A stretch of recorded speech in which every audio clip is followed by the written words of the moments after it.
We have the team from Victoria with Belinda Bailey and Lilith Jones. Queensland, Eliza Carnes and Georgia Wilson. New South Wales, Nicole Duncan and Kira Will. Victoria 2, Alana Hyber and Amy Masters. And then we have the composite team of Lauren Bates and Isabel Russell from ACT and New South Wales. It's good that we can get the ACT riders out having a good go in the Madison, as they have traditionally missed out due to not being able to have as many riders due to the size of their state.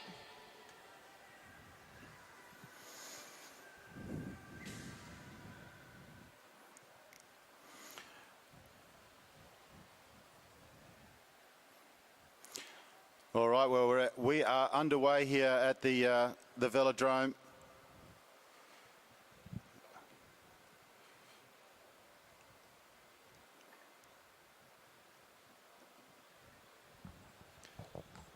Just having a look at the start sheet, Hayley, to see if we had numbers of the riders, but that's Eliza Carnes on the front from Queensland, and you can see that for those of you who are not familiar with the Madison, one of the most exciting events. And what happens is there's two people in the team, and you can see on the fence the second riders for each of the teams just waiting. So there'll be one member of the team engaged in the race at all times, and when they change in, they hand sling in, and this takes an enormous amount of skill, and it's very exciting to watch.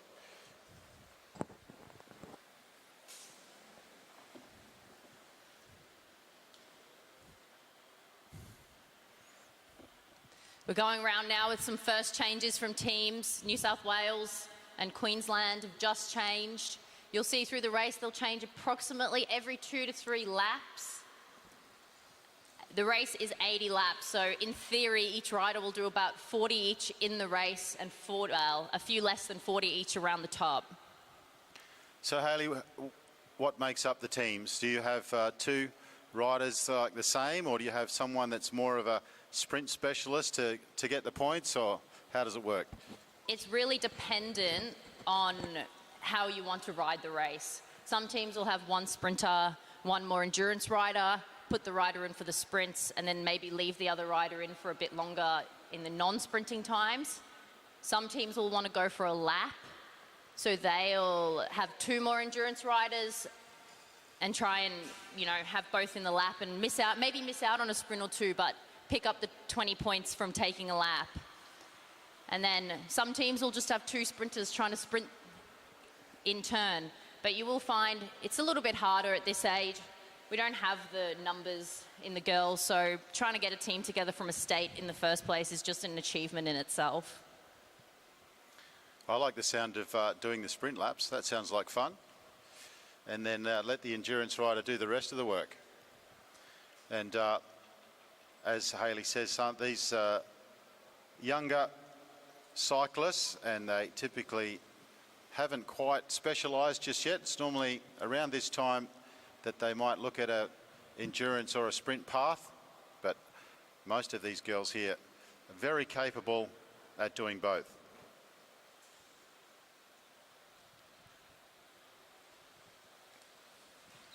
We're not far from the first sprint now. The group's still all together. You can see them starting to wind it up though as we're going into the first sprint. People trying to get their changes right and get into position. Yeah, well, you can see New South Wales really stepping it up, and you would expect them to be very competitive here. You can. I think that's Nicole Duncan, who's just made a gap on the rest of the field. Victoria in second wheel. So New South Wales will get the maximum points. It looked like the composite team came through maybe for second. We'll get the official results shortly. 70 laps on the lap board, long way to go.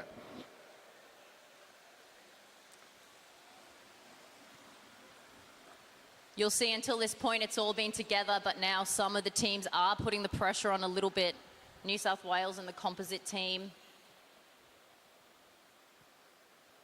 And then it does come all back together. You're right, Bear. The composite team did sneak in for a second there. Well, it's interesting, ACT. I mean, it's an island within New South Wales, definitely its own state. But we've seen composite teams made up of New South Wales and ACT. But I'm sure they ride together quite a bit. I know that New South Wales provide the permits for racing in the ACT because the road racing's all held outside of the ACT in New South Wales. So the two states have a very close relationship. 66 laps on the lap board. Victoria 1 looking to change back in, and composite rider on the front. Everyone together at this stage. There'll be 5 more laps before the next sprint.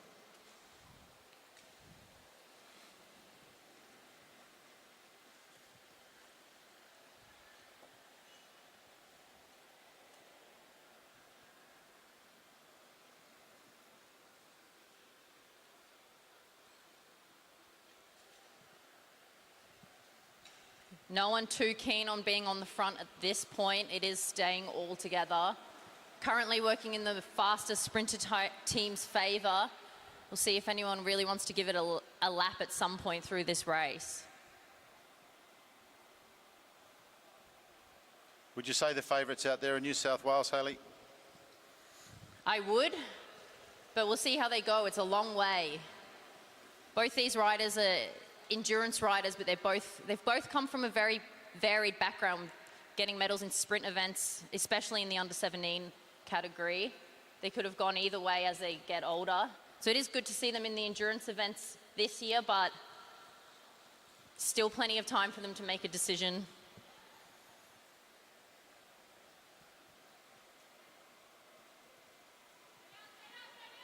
Well, the composite team out there from of Lauren Bates and Isabel Russell is also very strong. The sprint coming up now, and it's New South Wales on the front again. Eliza Khan's on the wheel, and they're going to, no, they're not going to change. Georgia Wilson from Queensland was looking to switch back in. New South Wales are going to make a change just before the very confident there, but they get maximum points again, and they're going on with it, or are they? It looks like they are, Hayley. They are going on with it. This could be a potential part of the race that starts to split. The composite team just missed a change there. Put Eliza Khan's on the back foot a bit as she had to go around it. They have sat up. Well, that's a sign of things to come, isn't it? And that was a very intentional changing just before the finish line because they intended on trying to split. The Victoria 2 now coming up around the outside to make sure they're up the pointy end. And now New South Wales changing riders again. But everyone back together as the pace comes off.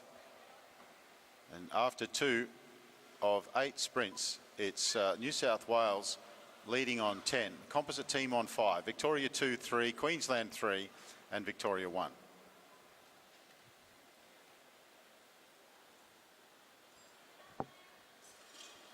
We've got the composite team and the Victorian team, 1 going in for a change there.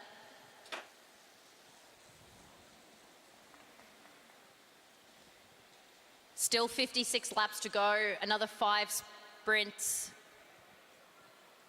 So plenty of time for the race to change. 8 minus 2. 8 minus 2 6 is sprints. 5. Well, Hayley Jones is a world-class cyclist, and she represented Great Britain, and she's on the microphone for the 2nd time tonight. And it's great to have Hayley Jones up here.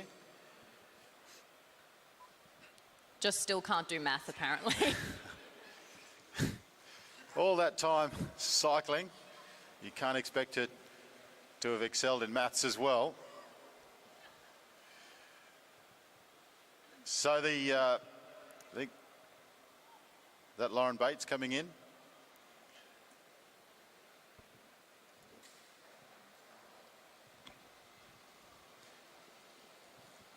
We're coming up to another sprint lap pretty soon. Victoria 1 looking to change riders.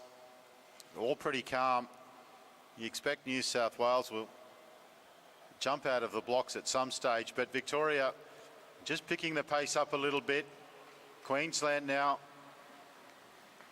changed. Georgia Wilson changes in. New South Wales are at the back. They're going to change riders and then they'll have 2 laps. Victoria 1 gets the bell. Composite team second wheel. They're coming with pace. Here comes New South Wales round the outside. Well, very strong. The composite team's holding on. Looks over the shoulder.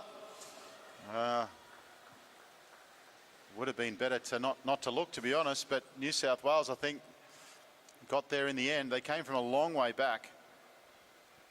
They did. It was a really good turn of speed from Keirin Will there, with the composite team coming in second and Queensland in third. Victoria 1 in fourth. That was a long lead out from Victoria 1. But we are looking like this field's beginning to split now. You know, Victoria 2 are just off the pace at the moment, but putting in a big effort, and given the pace between the sprint laps has been pretty quiet, I think he'll make easy work of getting back on.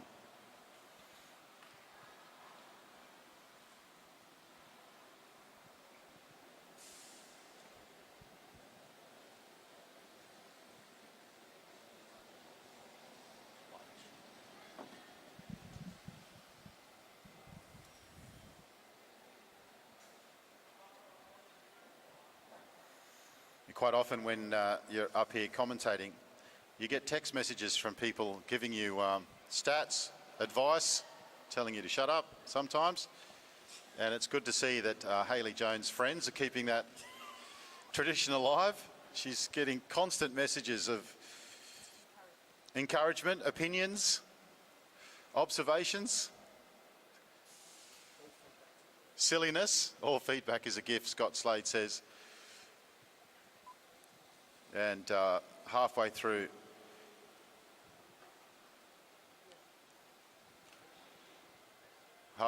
this next 10-lap stint before we get to the fourth and the halfway mark of this Madison, New South Wales have a healthy lead of 15 over the composite team of Lauren Bates and Isabel Russell. The New South Wales team, of course, being Nicole Duncan and Keirin Will. And then Queensland's Eliza Carnes and Georgia Wilson in third place. The group is all back together now. It did come back together after that sprint. We'll see in the latter half of the race if they're going to give it some more and split it up again. New South Wales definitely have the horsepower. Victoria, the team of Queensland, 2 more endurance riders, so they can make some opportunities.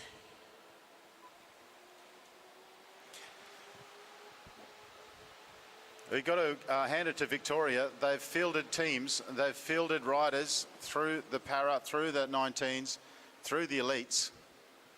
And here's a move from New South Wales with 2 laps to go. Victoria 1 chasing. Here comes composite rider. And I think that might have caught a couple of people out. Round the outside. Which one? Who is that? Lauren Bates goes around the outside.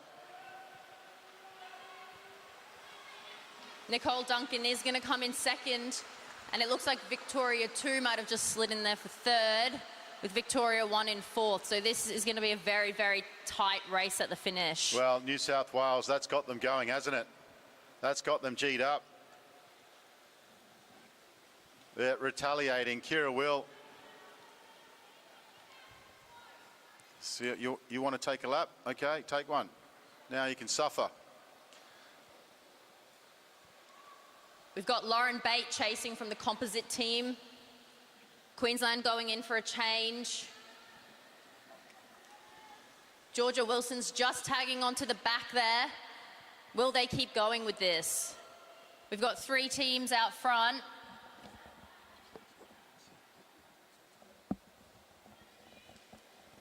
We've got New South Wales out front with the composite team of ACT and New South Wales, and Queensland coming up on them quickly. And then the 2 Victorian teams behind. Although Victoria 1 is starting to close the gap. The girls at the front need to keep going on with this if they want to stay away. Yeah, you can hear from the crowd, keep going, keep going.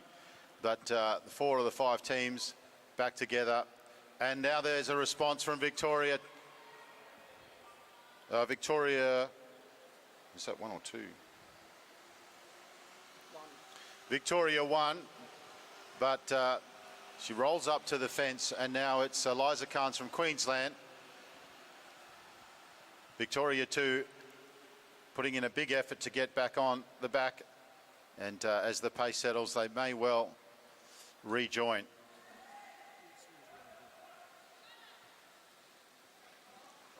Lauren Bates on the front again.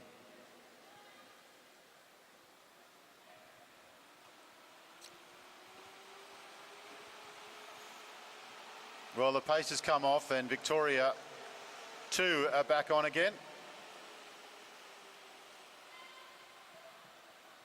A bit of a mistake there with the change, but no harm. And the 5 teams are back together again. New South Wales lead with 18. Lauren Bates and Isabel Russell closed the gap, 13.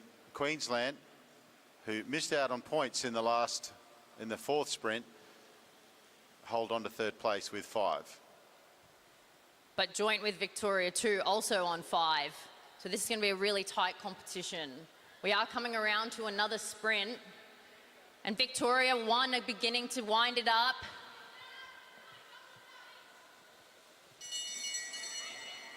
And now New South Wales are coming over the top. Oh, well, are they? Victoria 1. Yeah, big effort here from Victoria as they come around the back straight. Now, New South Wales looking for a change, but it's not coming. Can she hold on? Oh, too close to call. Looked like New South Wales possibly, but Victoria may have held on. Victoria 2 stretched out again. They've got some work to do to get back on. 30 laps to go. Lauren Bates looking to switch up with Isabel Russell. New South Wales moved to 23. They've got a big lead over the composite team of 15. Queensland got themselves a point, and now that they're still equal with Victoria.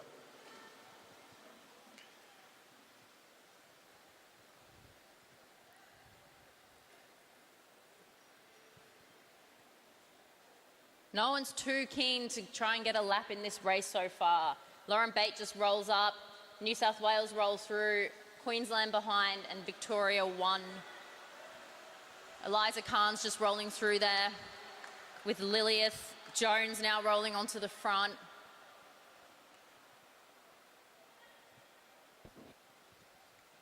We are over halfway through this race now. It is tight on the scoreboard for a 3rd place. So let's see who's going to get that one. So when you when the leaders start to get away, Hayley, taking a lap's not easy, but there's some good points in it. So it gets to the point where your option is to try and hold on for a medal with picking up minor points or going for a lap.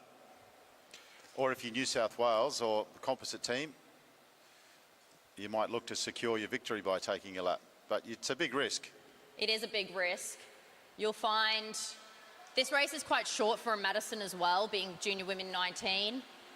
They can get a total of, if they win every single sprint, they'd get 45 points. 1 lap is 20 points. So if you're, coming 3rd, 4th in the sprint, but you have the endurance, getting that lap can really, really move you up the scoreboard without having to actually sprint.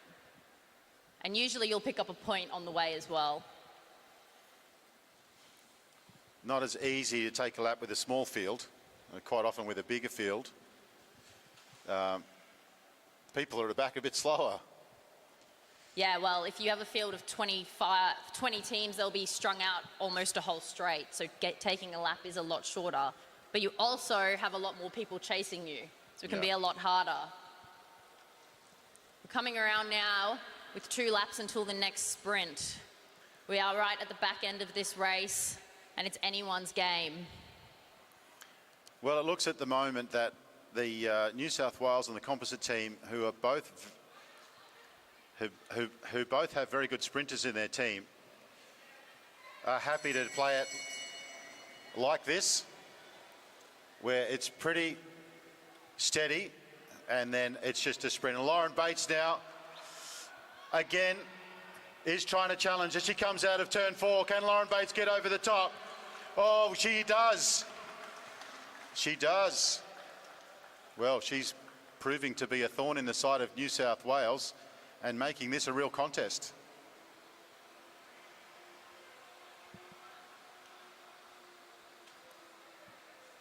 She does, and with double points on the last sprint, this will be close between those 2 top teams.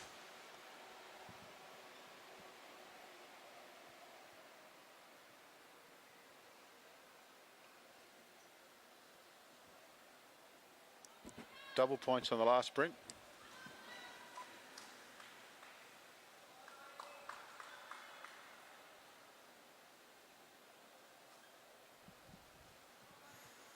Well, they're all back together now as they head down the back straight, and it's very close between New South Wales and the composite team.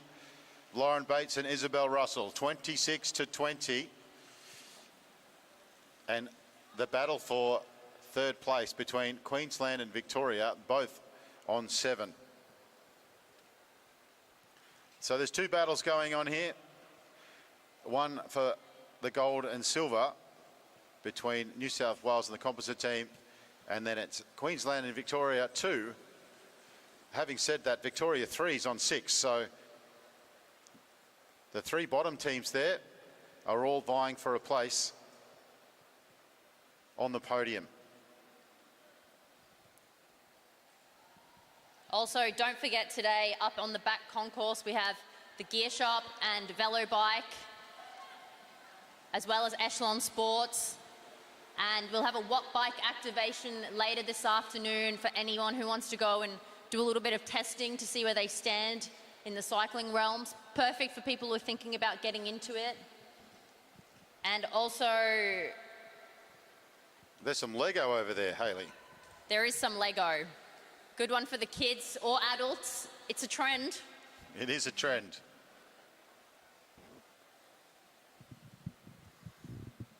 Interestingly, Lego made a loss for 11 years before they decided to go online and rejuvenated their whole business.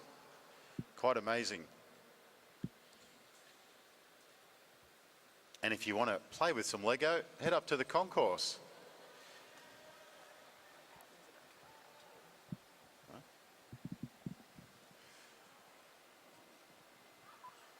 Two sprints left. We'll be coming around this time with 2 laps until the second last sprint. Looks like there's some tired legs out there.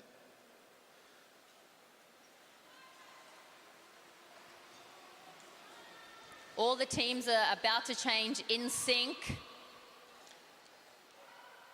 Well, look at that. When you look at it, everyone out there is still in the race. Every team out there is still in the race. They're either racing for gold and silver, or they're racing for 3 teams racing for the bronze. And Victoria 2 and Victoria 1 have done well to get away from Queensland. It's New South Wales who are going to take maximum points. And the ACT and New South Wales composite team were just found wanting on that occasion, a little further back.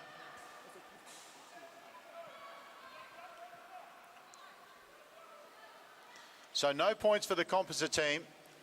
Queensland picking up 1, Victoria 1 and Victoria 2 picking up 3 and 2 respectively, which will take them clear of Queensland. Queensland with some work to do. New South Wales moved to 31, the composite team 20, Victoria 2 and Victoria 1, both on 9 points. Queensland on 8. It's all to play for with 8 laps to go in this Junior Women's 19 Madison final.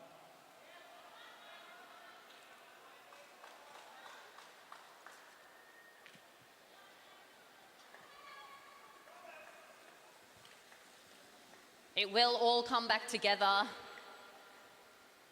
heading into this last sprint. Will anyone want to try and do a last-minute attack and sneak away, rolling into the last 10 laps? Last 7 laps, I should say.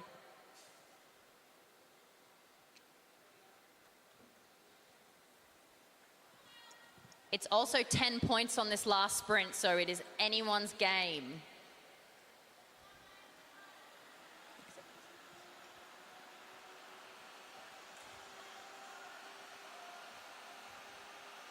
As long as no one takes a lap and New South Wales stay in the race, they cannot be beaten. The New South Wales under-19 women have really taken this championship to task. They have excelled in every event. And here again in the Madison, that's really no shock that the New South, and of course there's a New South Wales rider of Isabel Russell in the composite team as well.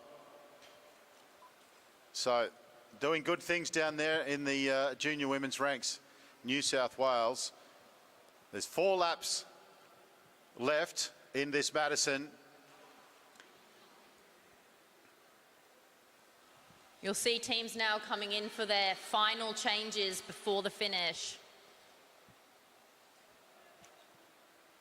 Well, New South Wales are home and hosed, but the positions of the other 4 teams is all up for grabs. New South Wales, however, under pressure from Victoria 1. Victoria have just attacked, and now the other teams are changing. Lauren Bates are getting caught up there. She had some back markers to get through. They get the bell. Victoria is on the front. New South Wales is chasing. Lauren Bates is trying to, and here comes Queensland down the back straight. They look like they're going to finish third. Lauren Bates is kicking back, but it's New South Wales who take the line on us. Victoria 1, and then Queensland third. New South Wales. Nicole Duncan and Kira Will, unstoppable here at the championships, the New South Wales ladies. And a big win in the Madison final.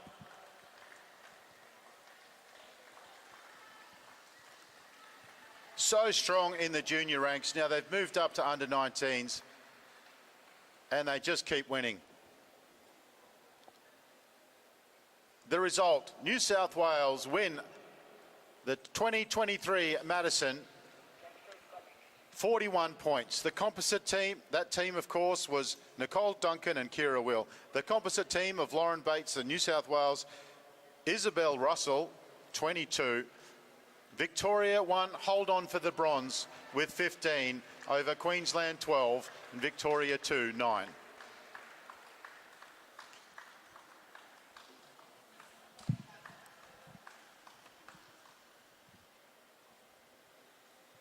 Well, they're going to need extra luggage on the way home. Oh, they probably drove up, actually. They'll need a trailer for all their medals to take home. New South Wales.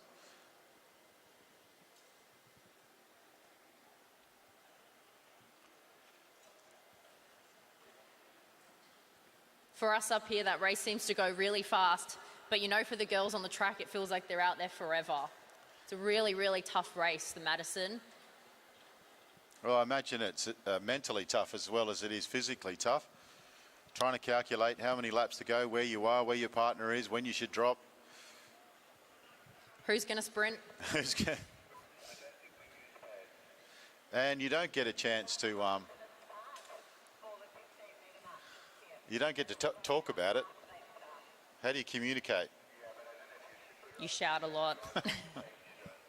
There is a little bit, you can sneak a word in on a change, but it's not a lot. 1 or 2 words, a few key messages, but other than that, not much. We had a crit this morning. I was up at 5 a.m. to go to a crit, which was awesome. And one of the Masters riders said to his teammate, he said, "You left me high and dry." And he said, "You told me to go and you didn't come." And he said, "No." I said, "No, don't go." I know in cricket you're not allowed to say go because it sounds like no. You've got to say wait. Something like that anyway.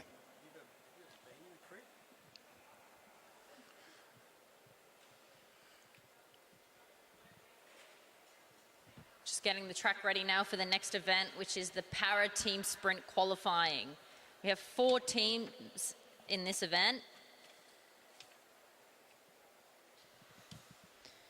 We have Victoria 1, Victoria 2, SA and WA, and then a combined team of New South Wales, Victoria and Queensland.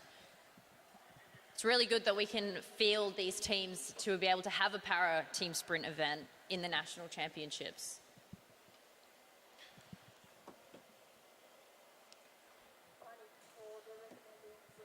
First up in Heat 1, we'll have Victoria 1, Georgia Pounding, Finian Harvey and Nathan Bronan.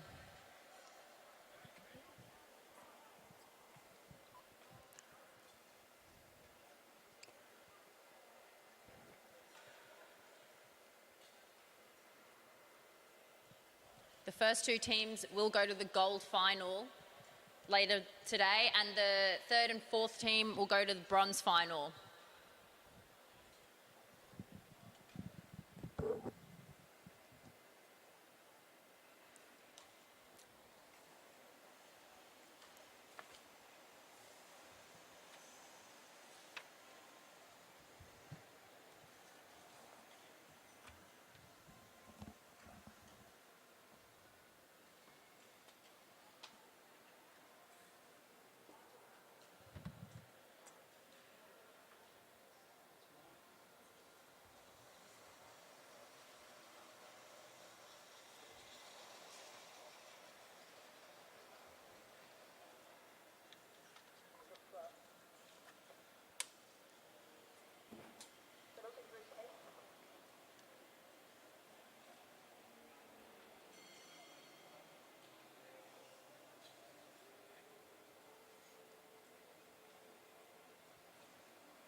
Just getting the riders on the track.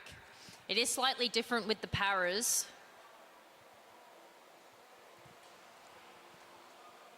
You'll see in the able body, they get 50 seconds on the clock when their bike is in the gate.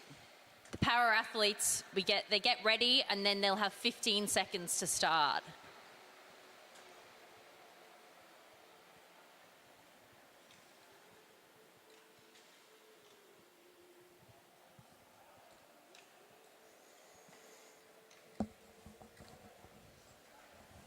So we have Georgia in the gate for this team, followed by Finnan in 2nd and Nathan in 3rd.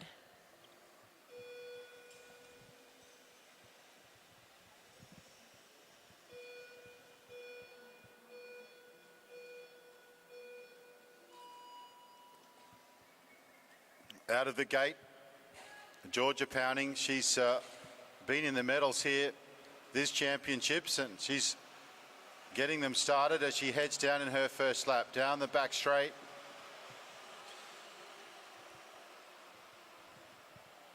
The 2 boys ready to pounce. 2 fine riders there in Finian and Nathan Brurin.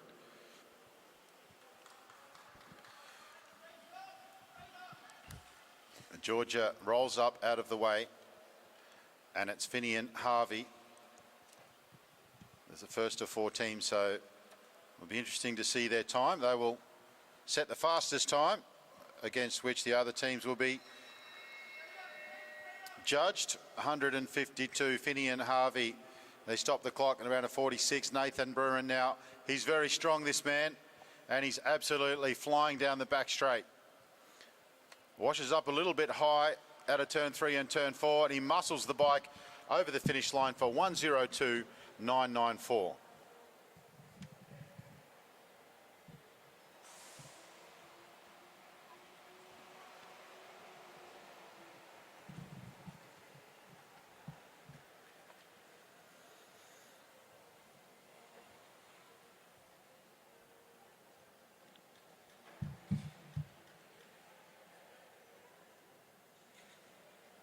Up next, Victoria 2, Andre Askew, Molly Thatcher and Harry Mesgar.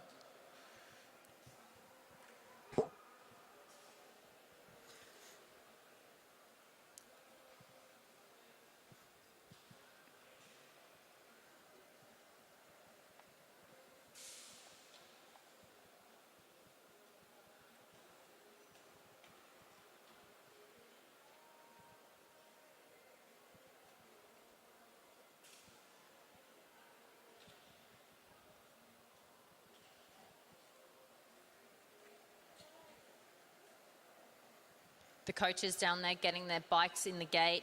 As you'll notice with all the team sprint and team pursuit, the first rider will be in the gate and the remaining riders will be handheld by the commissaires, by the team staff here, I should say.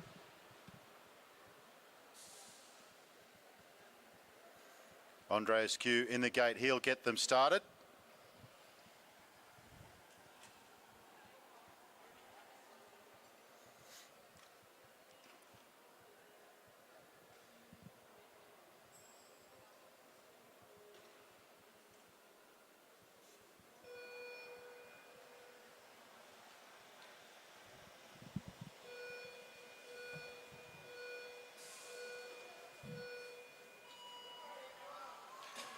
Well, everyone everyone into their race and safely. Andre Askew, he's getting plenty of encouragement to get on top of that gear as they head into their first lap. Andre starting to get on top.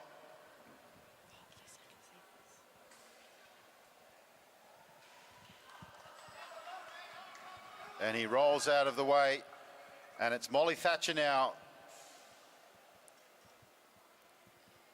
They have gone through the first lap in the fastest time at this point. Will they be able to hold on to that? Molly Thatcher about to swing up. They are still in first, about a second ahead of the previous team. And Mesgar was all over the wheel of Molly Thatcher. He was raring to go, and he's flying down the front straight and stops the clock with the fastest time. 1:02.778.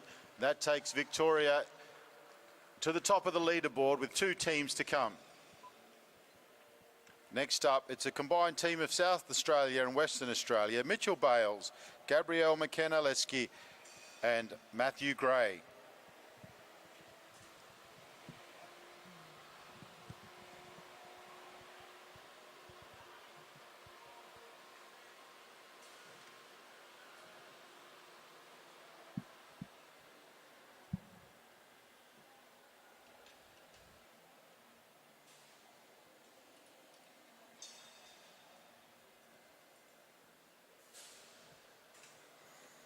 It's a shout out to Frank Chen, who's watching on the live stream, enjoying Hayley's commentary.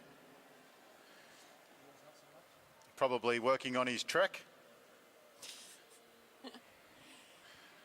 One of us needs to know something about what's actually going on the track.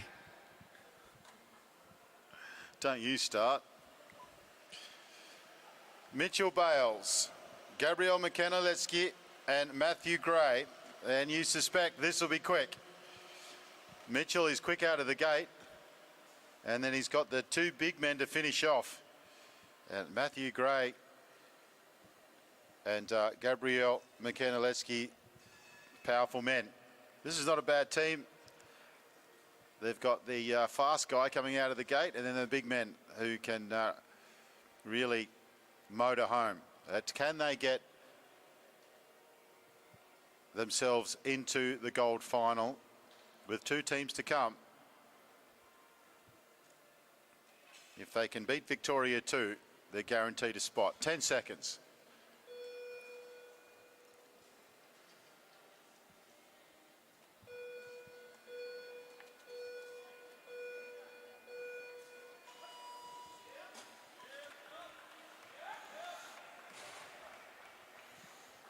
So Bales is out of the gate like lightning, as suspected. He's very quick, and he's looking great as he heads down the back straight. And quite often the second rider will leave a little bit of room, and they'll start to accelerate and hit. And that is about perfect. That is about perfect. A very good change.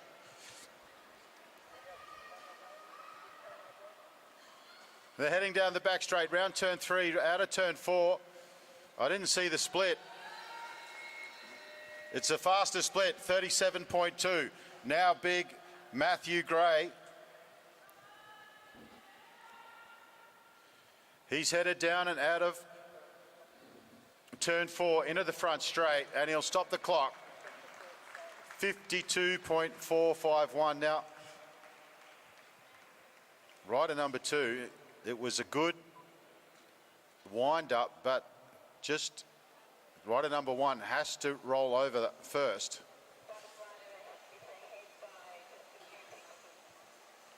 So it sounds like he's timed it to perfection. Maybe a bit close for comfort, but we'll just wait for the but the way he laid off and then really accelerated so that he could hit with maximum power was very good. But you have to be careful that you don't, second or third rider does not change before the rider in front of them, does not hit the pursuit line before the rider in front of them, and it was very, very close.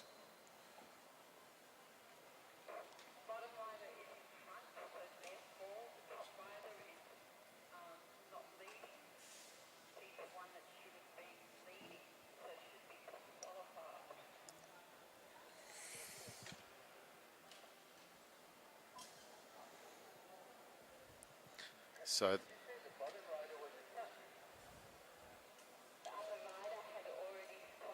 the commissaires are just having a look at that first change. May have been an issue there.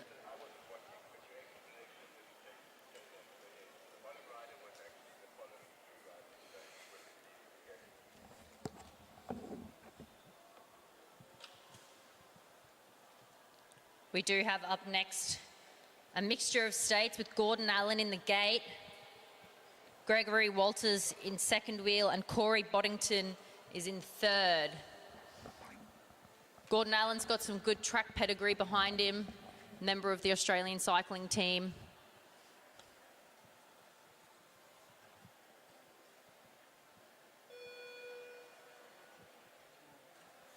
And Gordon Allen is very quick out of the gate.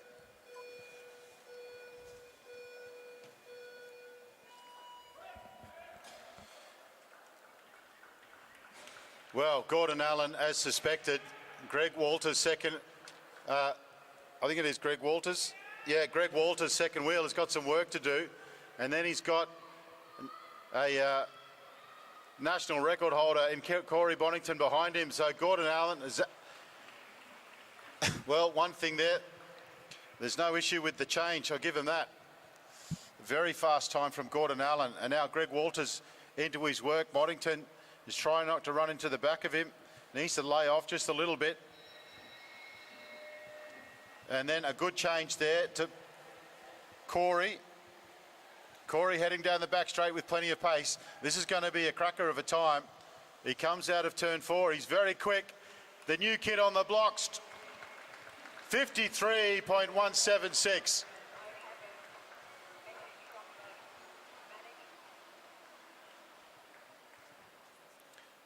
53.176 for the SA-WA combined. Sorry, looking at the scoreboard. The team of Gordon Allen from New South Wales, Gregory Walters from Victoria, and Corey Boddington from the Uni of Queensland, and they will go through to the gold final.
All right, well, just waiting on the final results there for the para sprint qualifying.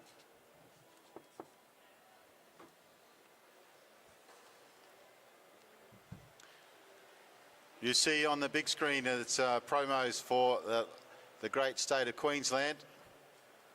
If you're visiting, there's lots to do in and around the southeast of Queensland. And hopefully you get a chance to enjoy some of this beautiful weather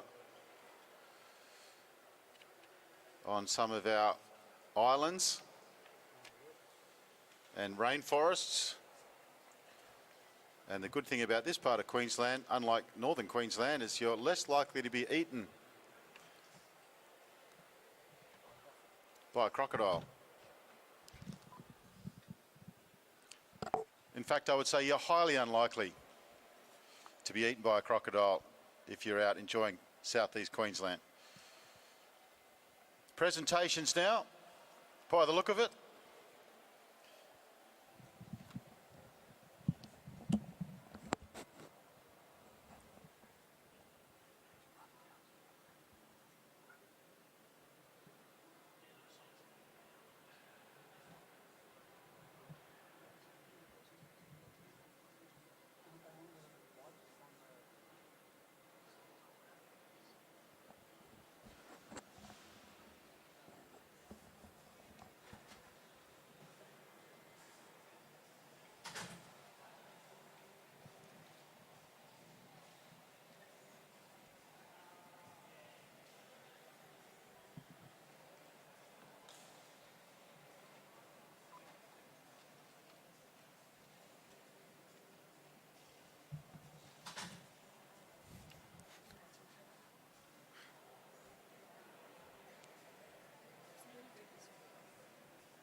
The cafe is open if you're looking for something to eat or drink. It's the coffee's actually really good down there too. Up on the concourse we have some retailers. The gear shop Brisbane, the distributor for Velobike, and Glenn Cashbowl from Velobike is here as well. So you can go up and have a chat to him. In particular, he has the very famous Longboy stems and the Velobike bunch bars.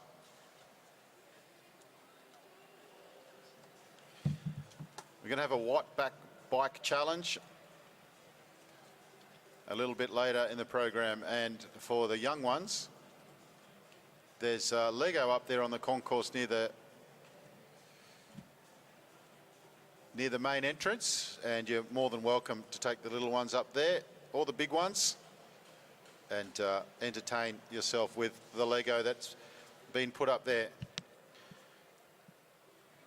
For the evening session, we have Ross from Lab Leaks, who's a local DJ, and he gets the music pumping.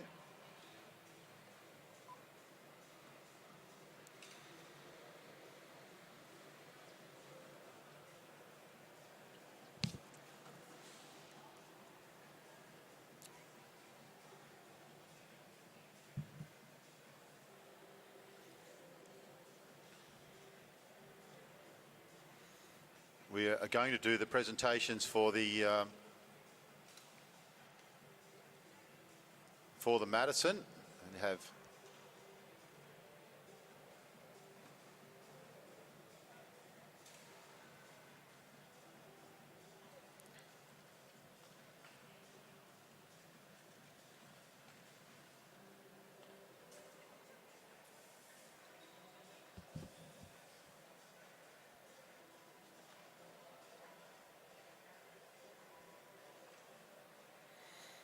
after that, we'll be heading into the keirins with the elite men's keirin.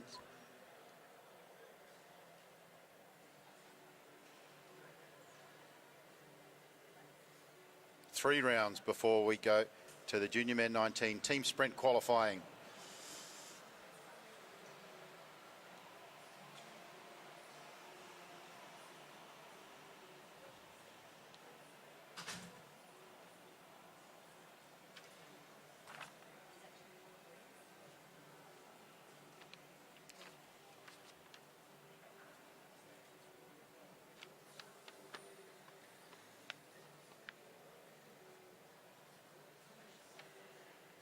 Okay, well, we're ready for the presentation for the junior women 19 Madison. Presenting the medals, Louise Jones, Olympian, dual Commonwealth gold medalist.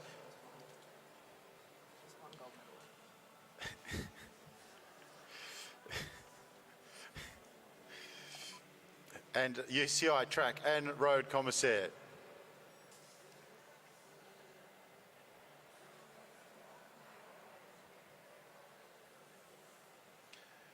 The bronze medal, Victoria, Lilith Jones and Belinda Bailey.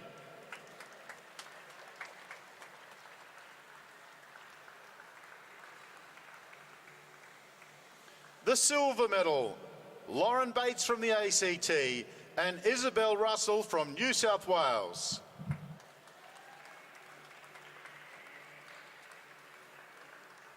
And the 2023 Junior Women 19 Madison National Champions, Nicole Duncan and Kira Will from New South Wales.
Congratulations to New South Wales on another victory here at the Championships.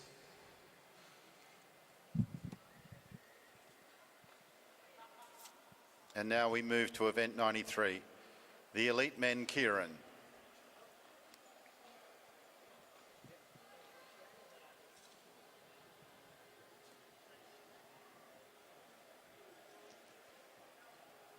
We have 3 heats in this first round, with the first 2 riders from each heat going through to round 2 and everyone else to the repechage.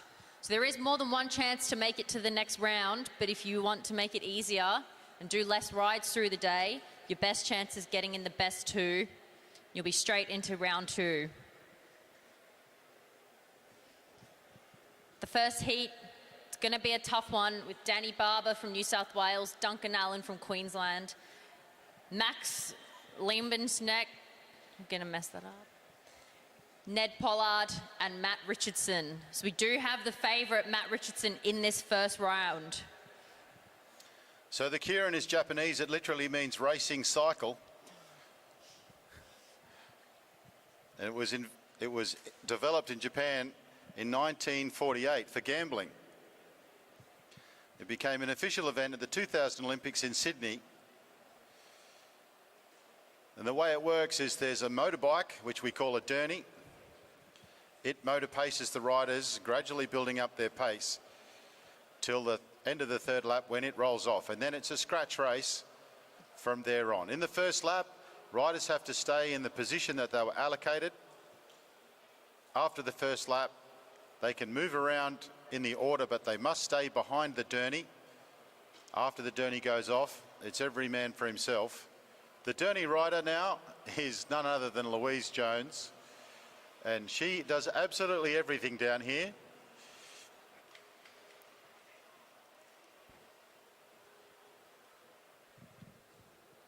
Now the riders get lined up on the pursuit line.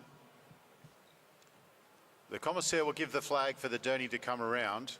The commissaire will then blow the whistle when the derny is close for the riders to start. They will get in behind the motorbike in the order that they've been allocated.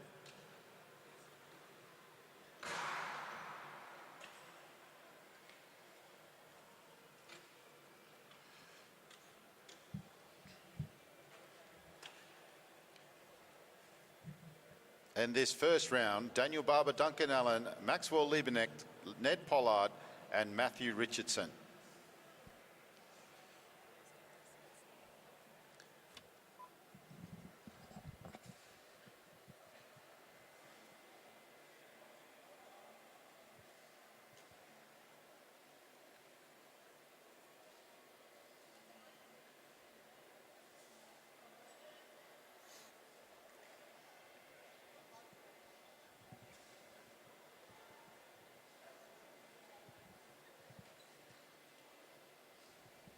Looks like we've pulled the order of Ned Pollard 1, Danny Barber 2, Max Limbensnecht 3, Duncan Allen 4, and Matt Richardson in 5. The motorbike's coming around.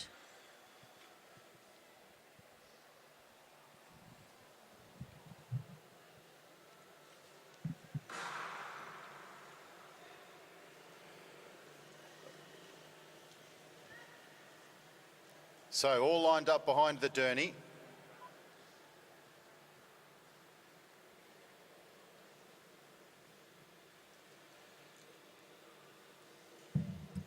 Matthew Richardson, last wheel.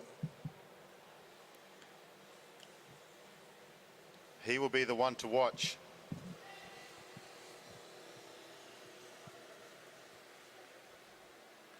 Big thrill for Duncan Allen from Bundaberg to be riding with the world's fastest man.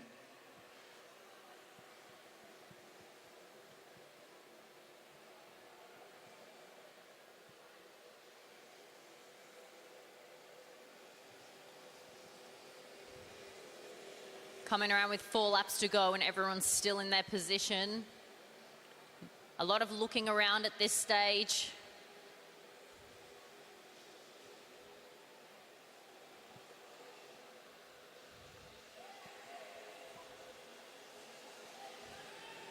The bike pulls off and Duncan Allen is trying to move up.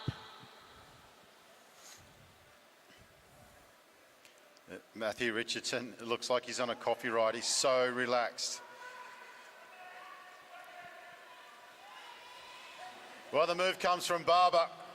Daniel Barber, he's a very good cyclist. And look at Richardson come from around the outside. Look at the pace. Richardson now goes to the front. Interesting for Richardson to go to the front so early. Barber's hanging on for second. There's a match-up for third. Richardson goes clear. Barber second. First and second to round 2. So Barber and Richardson. And the rest of the riders, Liebenecht, Allen and Pollard, will go through to the repechage and have a second crack. Matthew Richardson just getting around the outside and out of trouble, showing respect for the riders, leaving nothing to chance. And the final 200, 9.89. It's so fast. Get out of here. 9.89. Matthew Richardson and Daniel Barber go through to round 2. Up next, Tom Cornish, Ryan Elliott, James Brister, Carlos Carismo, Jade Madden and Finn Carpenter.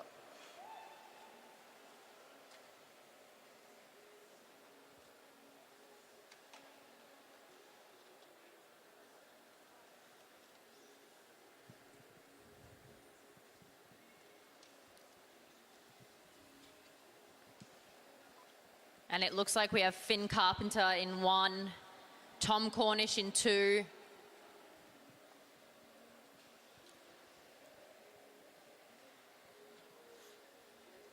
Carismo next from South Australia.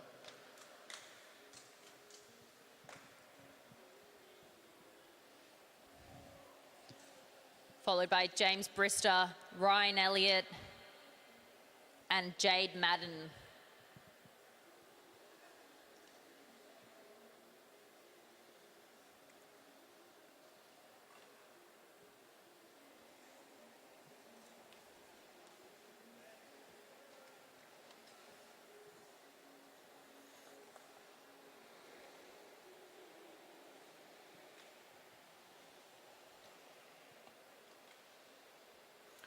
Derny coming around now.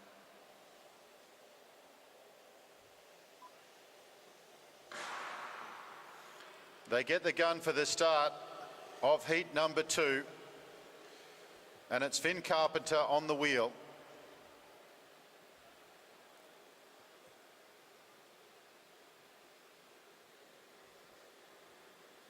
Jade Madden, he's in position now.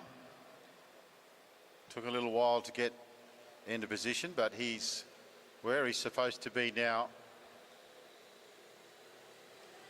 Louise Jones on the journey. Just a picture of concentration as she winds the speed up slowly.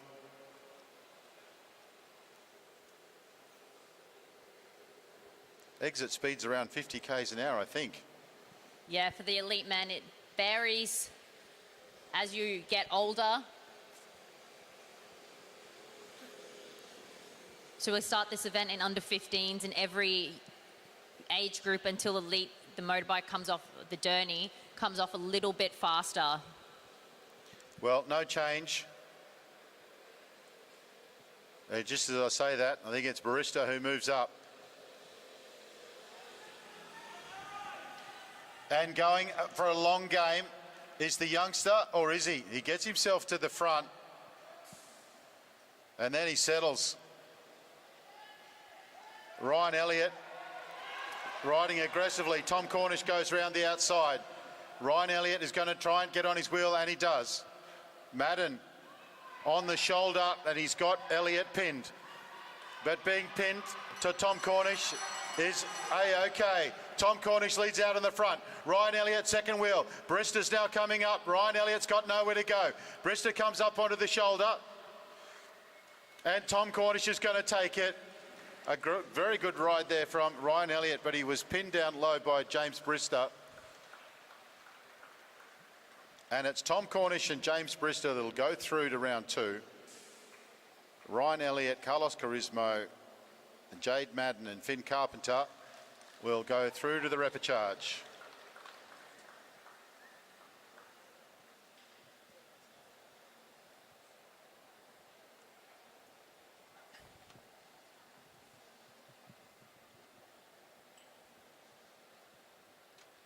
Up next, the third and final heat of the elite men, keirin. John Travas, Brian Davies, Lee Hoffman, Dylan Stanton, Sam Gallagher and Luke Blackwood.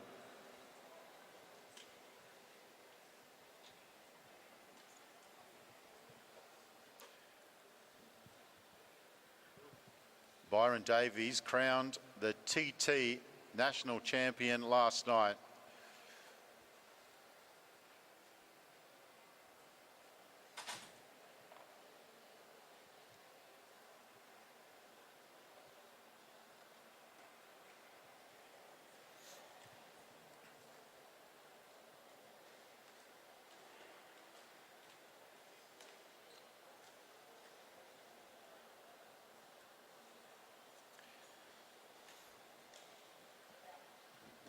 Sam Gallagher from Victoria will be the first rider. Spends quite a bit of time here in Queensland, and we love having him up here. Luke Blackwood from New Zealand out there as well. Tony Tor gives the signal to the Derny rider, and Louise makes her way around.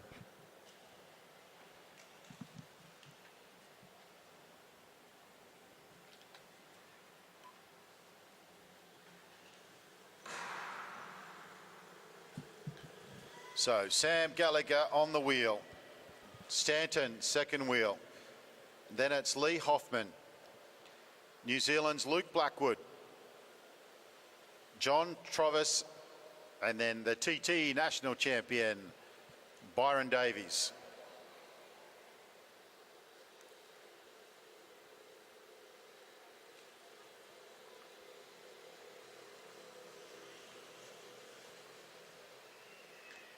Plenty of firepower out there in this final heat. The first two obviously going through to round two. The rest of the riders will have another shot at it through the repechage.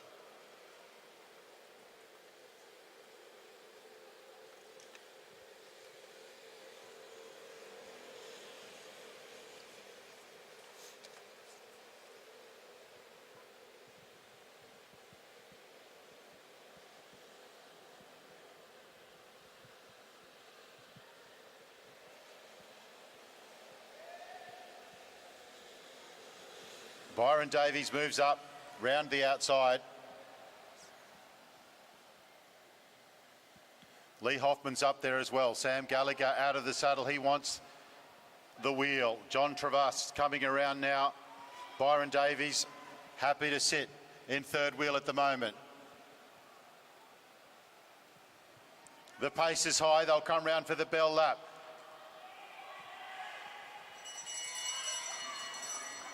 They get the bell. It's Hoffman off the front. Byron Davies is coming down the back straight. Gallagher's showing pace. Here comes Blackwood as well. It's Gallagher. Gallagher is going to take first place. Davies takes second place. Hoffman close behind there.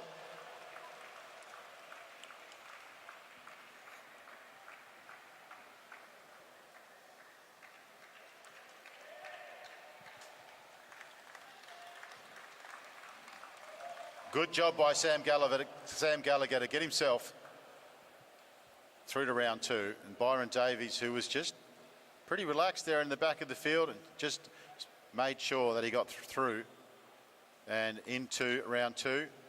And now we move to event number 94. Junior Men 19 team sprint qualifying.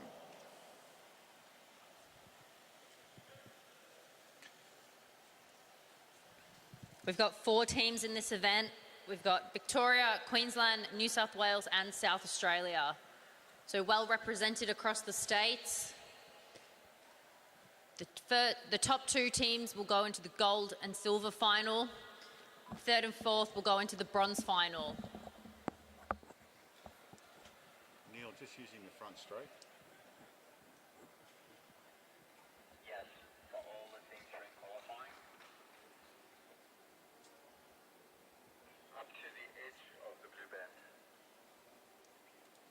Straight's dead, is it?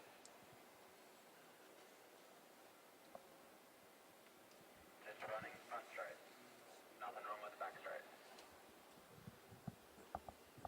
Delay it. Hasn't just thought we only get times from the back straight every now and then.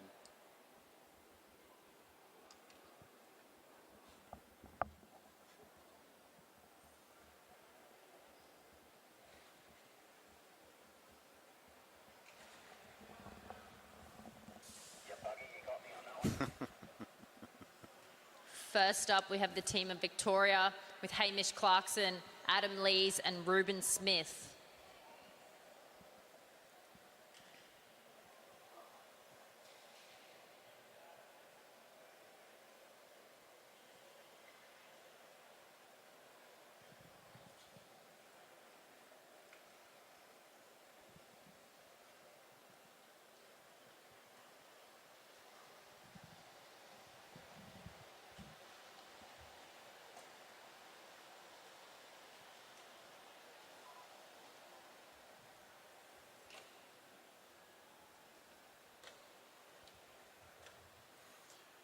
Victoria getting themselves organised in the gate.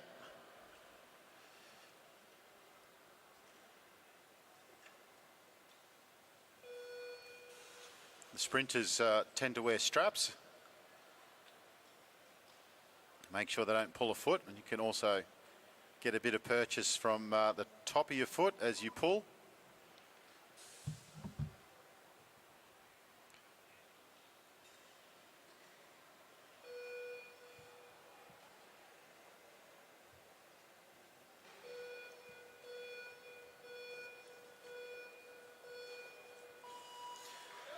Out of the gate well, Victoria, and no, the hands up. It's Hamish Clarkson has pulled a foot. On the subject of straps, and Hamish Clarkson not wearing them, but has pulled a foot.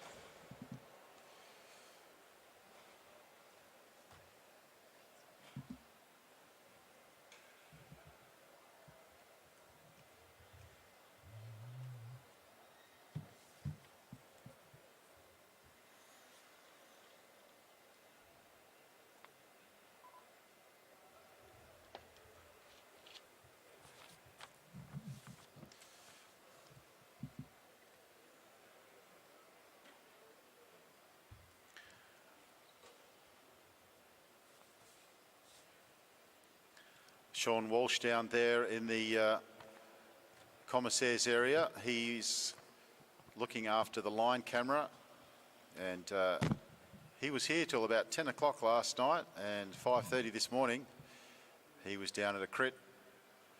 The crit finished, he jumped in the car and got here as quick as he could. People like Sean Walsh that keep the cycling community running. That and a lack of volunteers.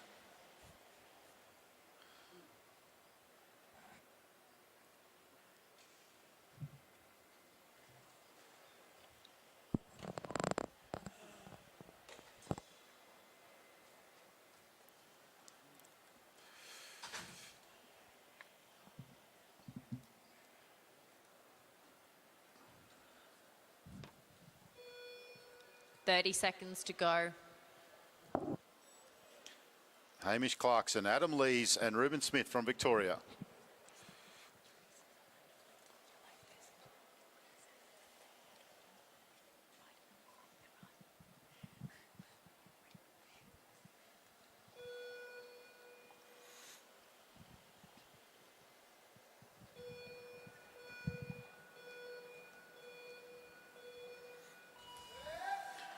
All right, a good start there. Everyone's feet are in their pedals.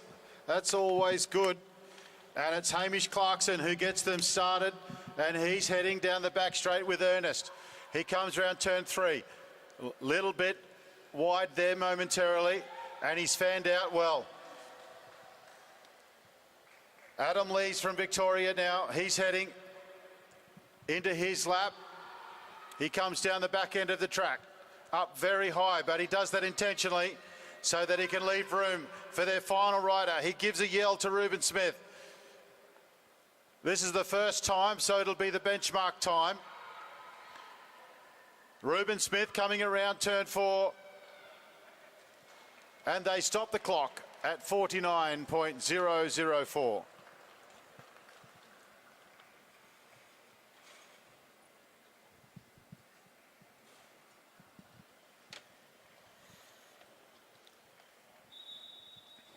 That was a good benchmark time. We've got Queensland up next with Ricky Groth, Harry Preston and Seb Collins. Will they be able to match or go faster than the team of Victoria, who just went through in 49.009? 4. That was my handwriting, sorry, Hayley. That's a 4. They say very intelligent people have bad handwriting, but I think stupid people have bad handwriting as well.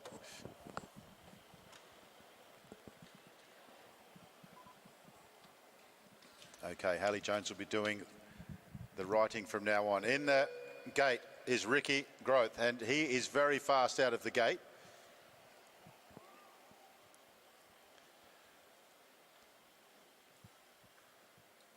Seb Collins, rider number 3. He's more of an enduro rider, but so he'll be able to hang on.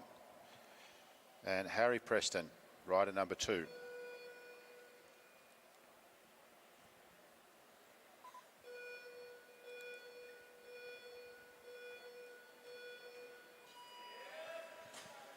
So Groth out well.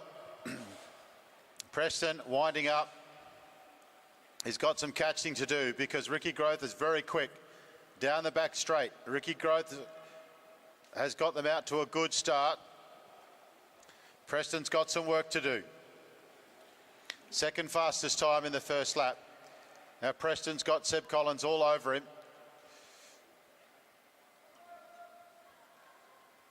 Out of turn 3. Good line for Preston. He rolls up out of the way. He crosses first, so that was a good turn. And now Seb Collins is really turning the pace up as he heads down the back straight. Big cadence. Pretty good line out of turn 3 and turn 4. Right on the black as he comes and stops the clock. Second fastest time, 50.487.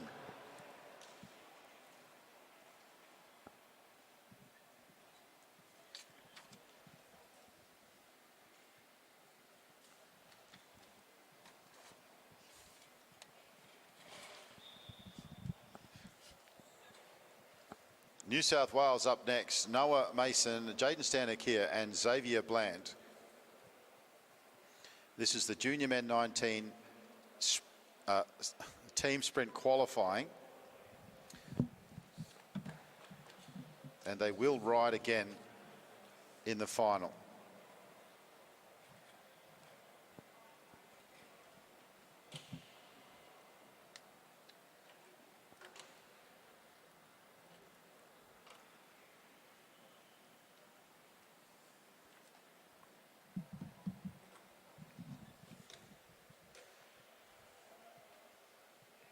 If New South Wales do the fastest time at this point, they will go into the gold-silver final tonight.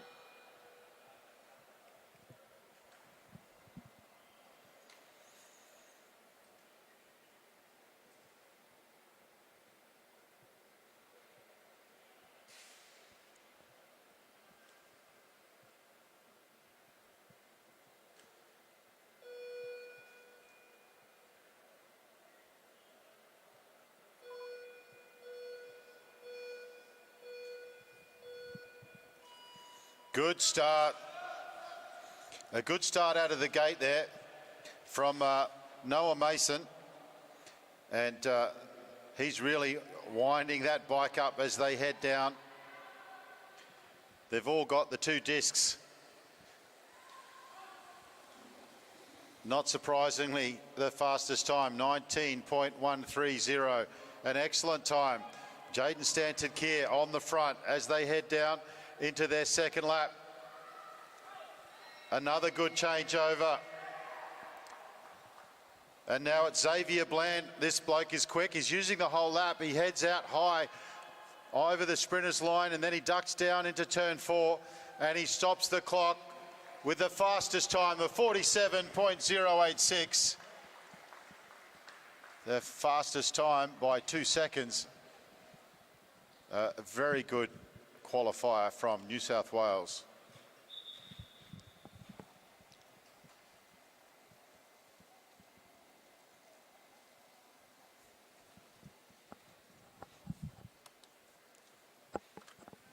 With only South Australia to go, that does put New South Wales in the gold and silver final. But will South Australia join them? Or will Victoria move into that final? Yeah, 1 second lead, sorry, but this is a very strong team. Kai Arbery, Tate Ryan, Neil Van Niekerk.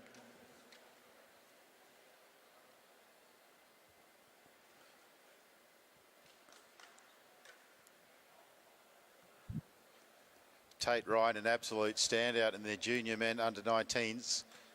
Part of this team as second rider.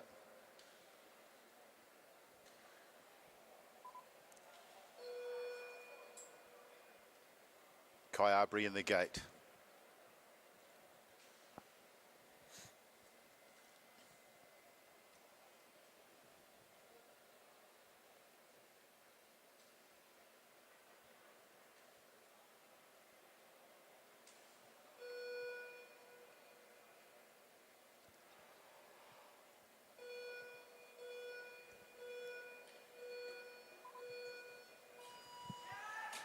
Good out of the gate.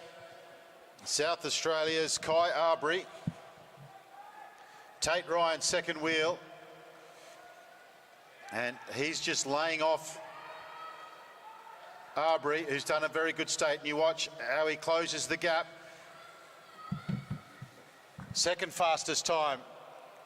Look at Tate Ryan. Well, look at Tate Ryan go. Van Niekerk's got a lot of work to do to try and hold his wheel. He's an absolute weapon. Looks over his shoulder. Not surprisingly, takes him into the fastest time with a 32. Now the work with Neil Van Niekerk to hold on to this fastest time and get them into the final. He comes out of turn 4 into the home straight and he stops the clock. Second fastest time, 47.866. And that will see South Australia up against New South Wales for the gold. Queensland and Victoria will fight it out for the bronze.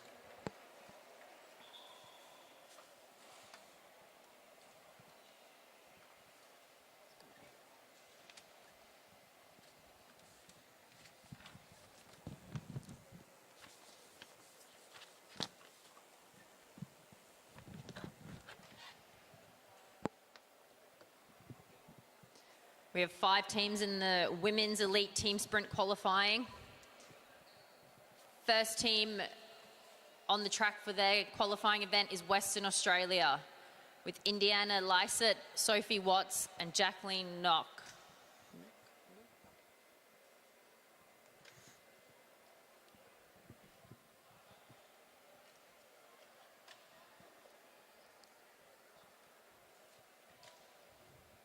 It's been good to see some sprint talent come through Western Australia in the last few years.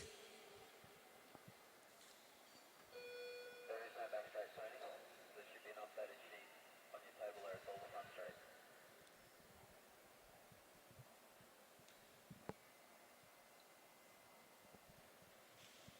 All team sprint qualifiers, doesn't matter about category, are all one up from the front straight.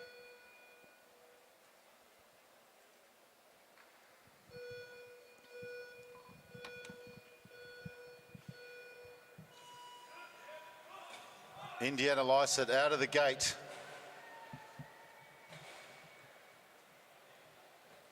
Sophie Watts and then Jacqueline Knock make up their 3 riders. Down into the saddle as she hits turn 3. And Western Australia stopped the clock with a 20.751. Now Sophie Watts really winding it up. Really leaning into that turn 1 and turn 2. Now onto the home straight, 35.170, and the works with Jacqueline Knock to finish it off. Jacqueline Knock heading down the back straight. A little bit wide as she comes into turn 4 and stops the clock with a 51.739.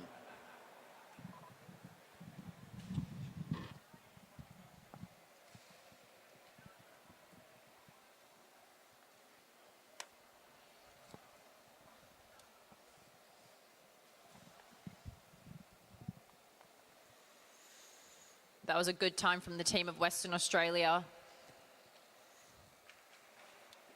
With South Australia up next, team of Ella Sibley, Brianna Hargrave and Chloe Moran. A mix of sprint and endurance in this team, with Brianna Hargrave, who was an endurance, was a sprint, was an endurance, is now a sprint. Chloe Moran, one of our top endurance riders, and Ella Sibley, who's just come back to the endurance after giving the sprint a good go for the last few years. It's interesting how we're seeing in some of these teams that the fastest sprinter is second wheel. And then they've got an enduro rider as third wheel. It seems a bit obvious, doesn't it? But seems to be a strong endurance rider in each one of these teams, and the strongest sprinter. And then you've got, stating the obvious, the fastest rider getting them started out of the gate. 30 seconds on the clock. South Australia chasing a best time. Best time currently 51.739.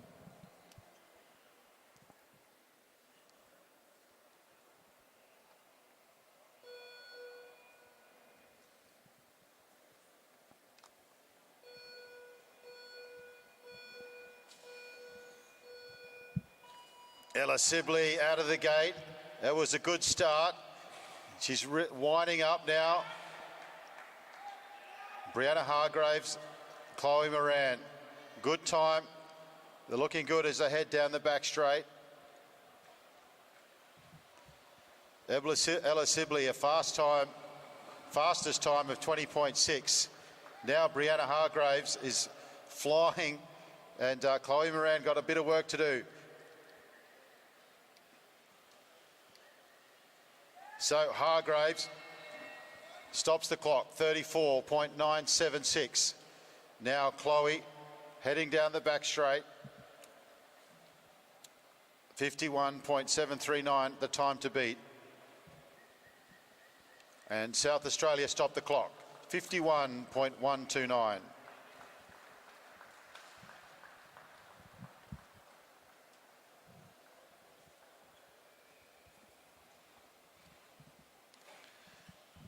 The top two teams from this event will go to the gold and silver final, while third and fourth will go to the bronze final. There are 5 teams, so one team will miss out on a final in this event. So the New South Wales team made up of Selena Ho, Tamazin Clark and Eliza Bennett. Selena Ho's in the gate, and she has a wicked gate start.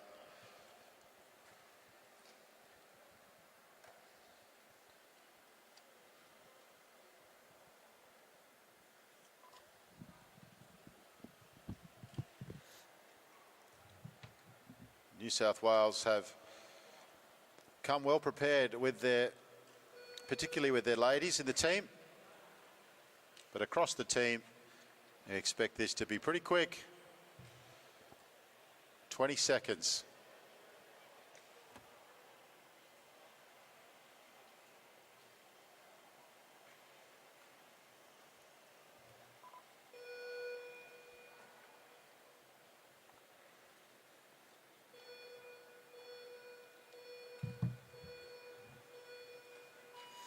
Selena Ho right over the top of the bars as she really winds this bike up. She's got a great start.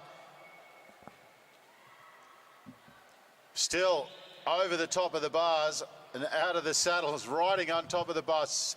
Settles down now onto the saddle, aerodynamic as she stops the clock at a 20.88. A great start for New South Wales with Selena Ho.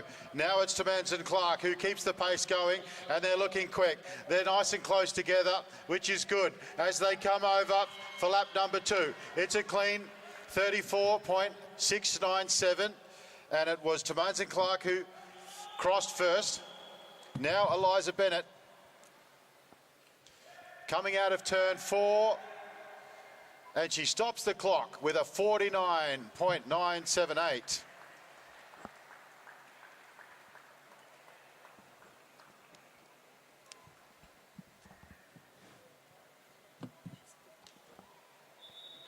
Fastest time there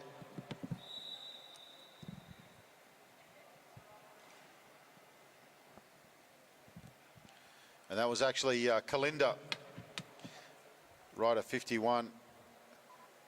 It's different to our start list, but fantastic job there from Selena, Kalinda and Eliza.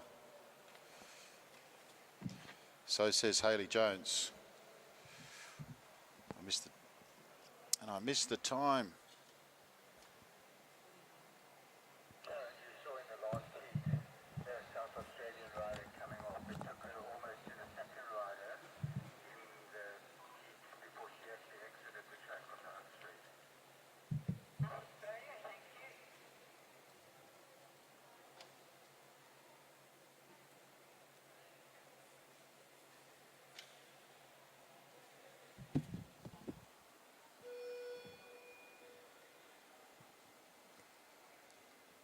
The team of Victoria with Erin Roll, Caitlin Ward and Alessia McCaig up next.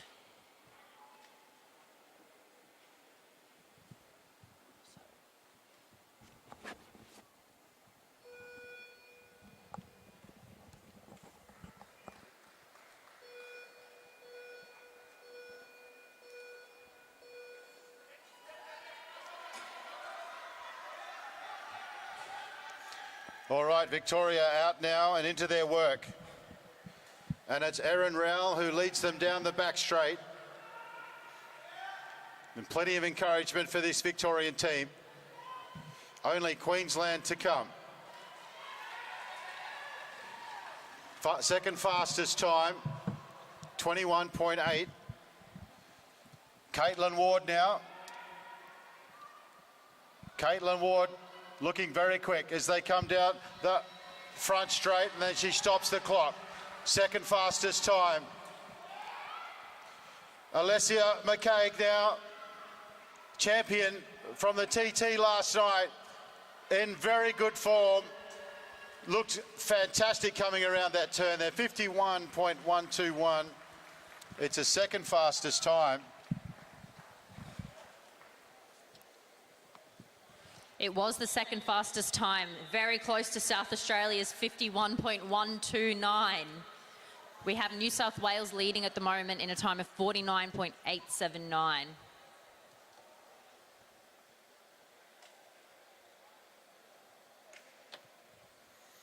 So New South Wales the standout at the moment, but not by much, but the only, well, by a fair bit actually, and the only sub-50 team so far. And now we have Danica Blincoe, Christina Clonan and Jackie Mengler-Moore. And they will be obviously looking to join New South Wales in the gold final.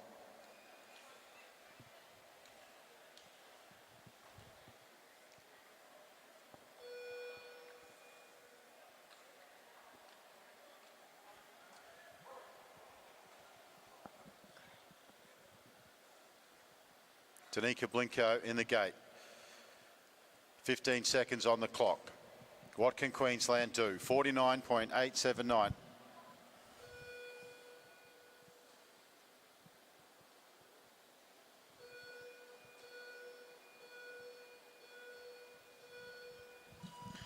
Danica Blincoe, a good start. Christina Clonan, second wheel. Jackie Mengler-Moore, anchor leg. Danica Blincoe winding up down the back straight. Christina Clonan just laying off a little so she can accelerate. It's the fastest time, 20.596. And now we've got Australia's fastest sprinter, rider number 2, and Christina Clonan is giving Jackie Mengler-Moore a great lead out, and she's right on her wheel. What's the split? The split is 34.818. Jackie Mengler-Moore, can she hold on to the top spot as they head down the back straight? Cadence is good. Line is good. Jackie Mengler-Moore, can she hold on? Dips down onto the apron just a little bit. 49.678. And Queensland will go into the final with New South Wales.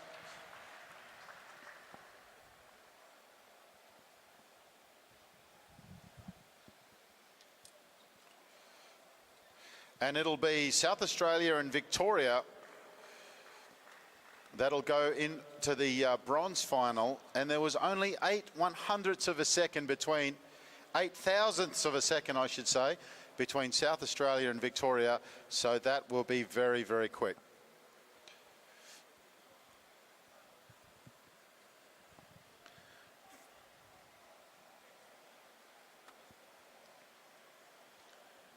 Now,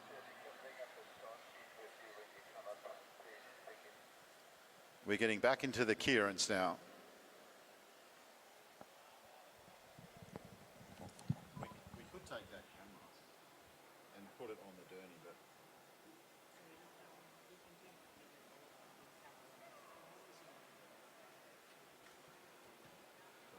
it only operates that screen.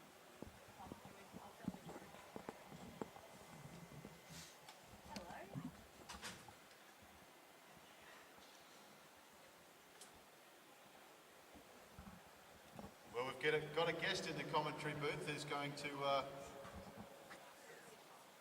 commentate some of the keirins. It's Brooke Carnes is going to join Hayley Jones, and it's going to be an all-ladies affair up here. I'll go get a pie.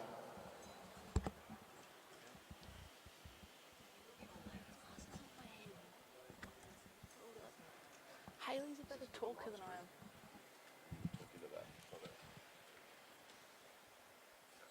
We do have 2 rounds of the elite men's repechage. First 3 through to round 2. So in the first heat, we've got John Travis, Duncan Allen, Maxwell, Liebenknecht, Dylan Stanton, Jade Madden, and Finn Carpenter. If Max could come and tell me how to say his last name properly, I would really appreciate that.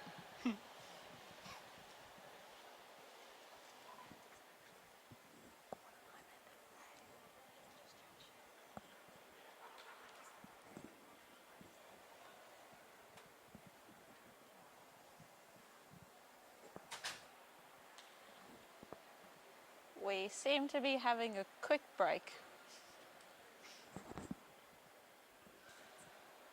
Bear has thrown Brooke into the commentary and then he's walked off, so you have left 2 people this is their first time doing this alone currently. This is actually not my first time. I got thrown in the deep end last week at Queensland States. Brooke's second attempt. She did the Queensland State Championships last weekend. Still not very good at this. We're all learning.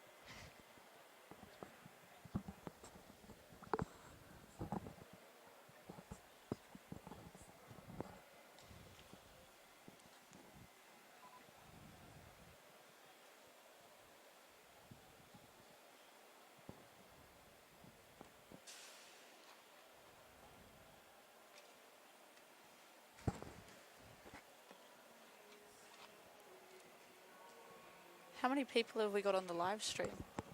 Yeah.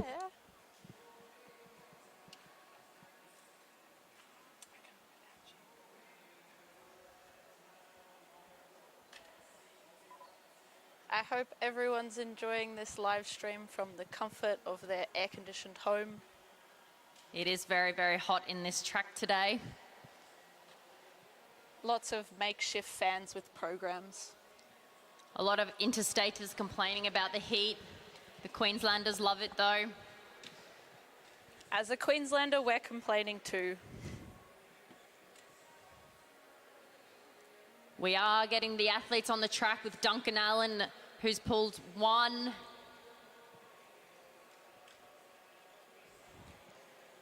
Finn Carpenter in 2. Maxwell in 3. A Victorian rider in 4th. Jade Madden in 4th.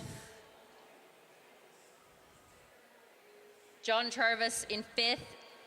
And Dylan Stanton last in the line, 6th place.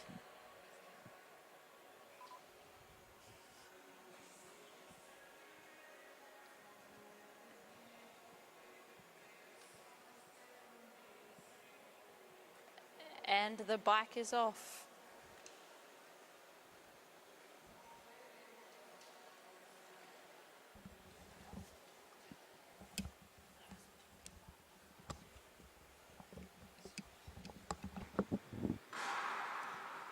And they're off.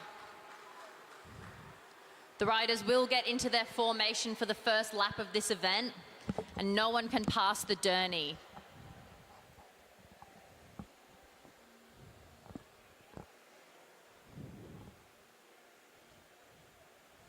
Everyone's got into formation.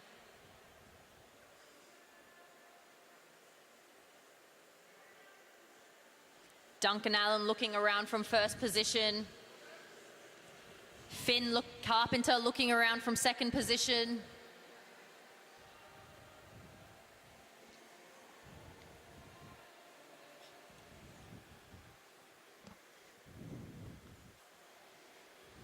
A few riders leaving some gaps. It's a fine line in this event between wanting to be on the wheel and getting a draft and wanting to have a gap so you can run at the rider in front without being stuck behind them. The bike will come off this time, and then it's a 3-lap race to the finish.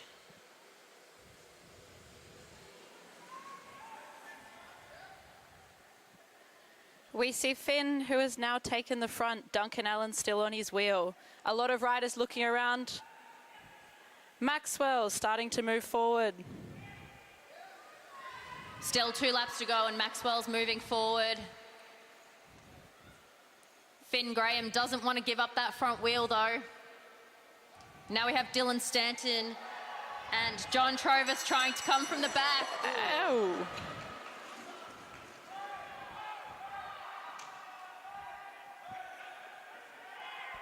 We still have John Trovis coming over the top. Duncan Allen looking to finish in second place. John Trovis will take the win in that one, with Duncan Allen in second and Dylan Stanton in third. Hope the 2 riders that came down are okay.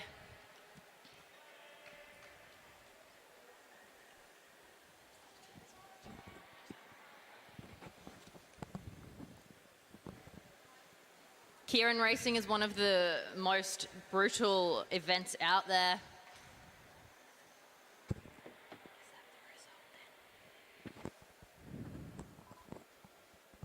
And our confirmed result is John Trovis from New South Wales in first place, Duncan Allen from Queensland in second place, and Dylan Stanton from South Australia in third place, all advancing to round 2 as a provisional result.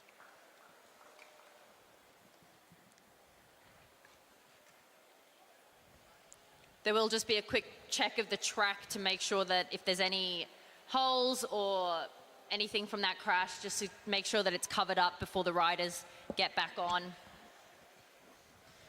So in the next round, next heat, we have Ryan Elliott from Queensland, Carlos Carismo from South Australia, Lee Hoffman from South Australia, Ned Pollard from Victoria, and Luke Blackwood from New Zealand.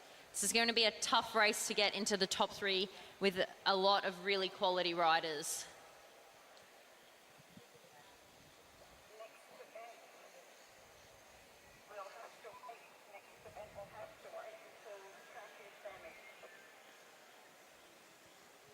The track does appear to be damaged. They are doing some minor repairs, so we will just be waiting for that.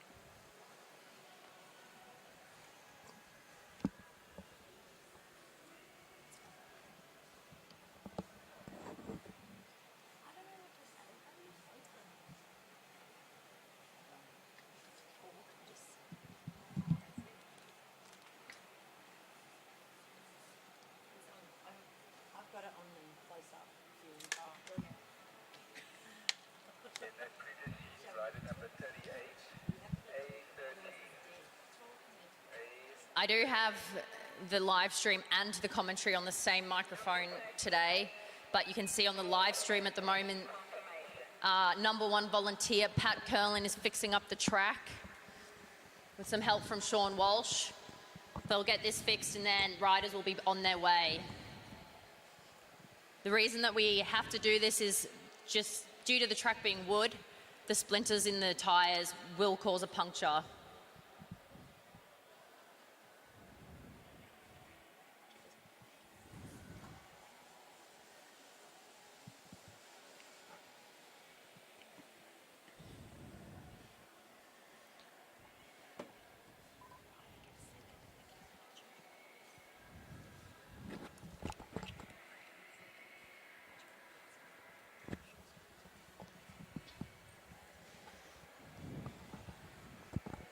This next round does have Ryan Elliott in it.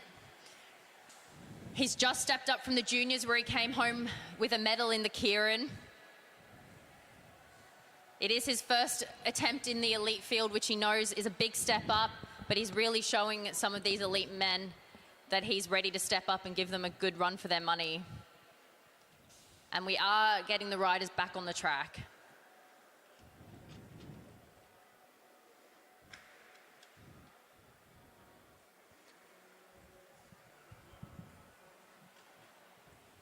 We will see where these riders have drawn their places.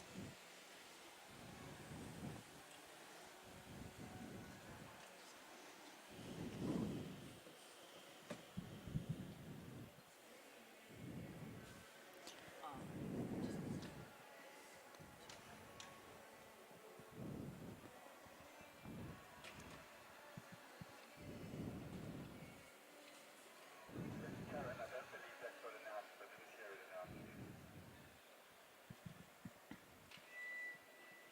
announced. Could you please announce that number 38 in the repechage has been giving warning for causing the crash with the opponent?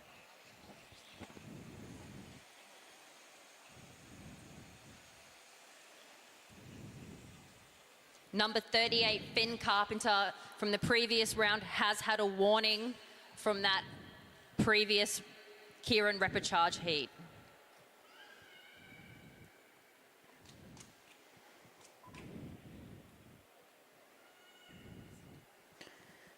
The Victorian rider Ned Pollard has drawn the first place.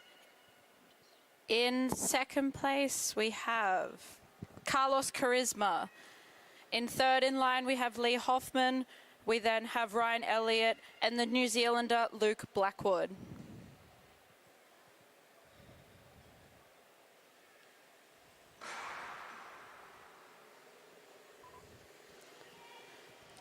The riders are all off safely, all falling into their place in line.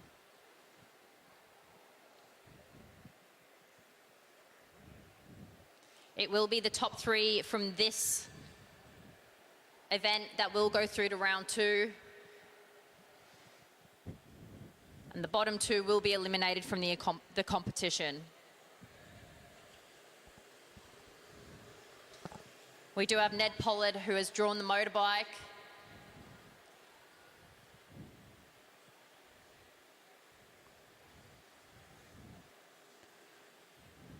He is looking around to see where his competition is. They have one more lap with the bike and then 3 laps by themselves. In this final lap with the bike on the track, we see a lot of riders looking around, looking where their opponents are or their competition, trying to mark who jumps first and what tactical approach they might use.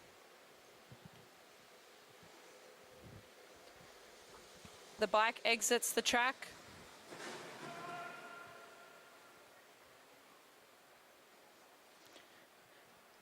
Ned Pollard remains on the front. He's closely watching, followed by Carlos Charisma.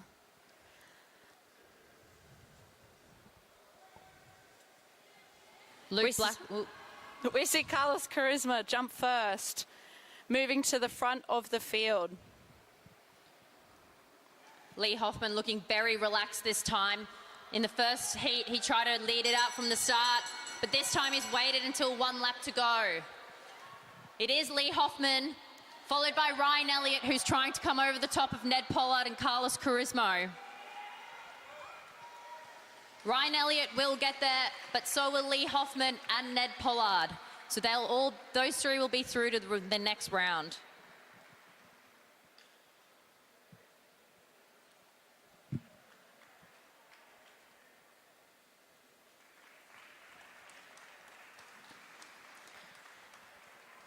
That concludes our keirin repechages, and we now move into the para team sprint bronze final.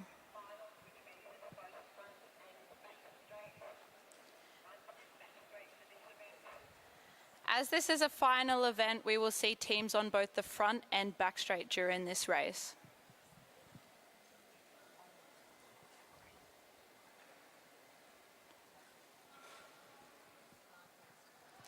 So the para team sprint final is Victoria versus Victoria.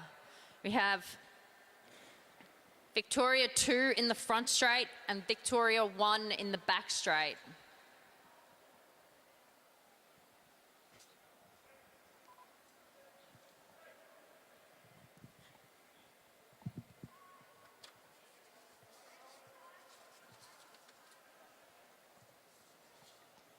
In qualifying, these two teams were only 0.2 of a second apart.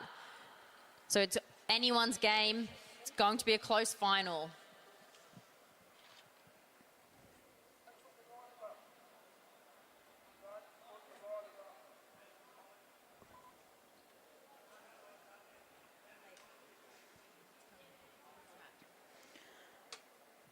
On the front straight, we have the riders of Andre, Molly, and Harry.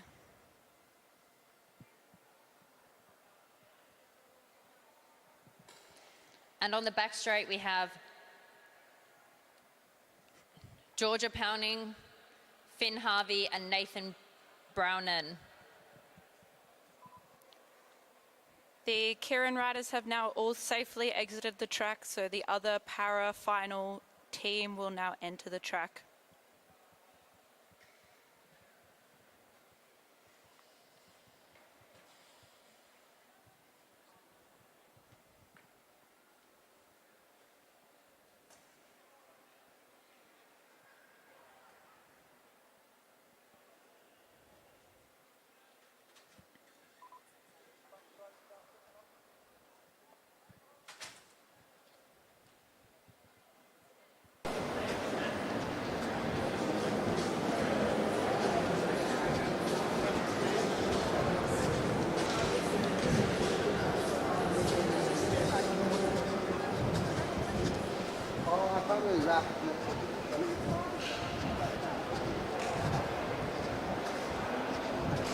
Both teams getting ready, as this is a para event, they do get 15 seconds on the clock once they're ready. We see the commissaire in the back straight signalling that that team is ready, and the commissaire in the front straight. The countdown begins.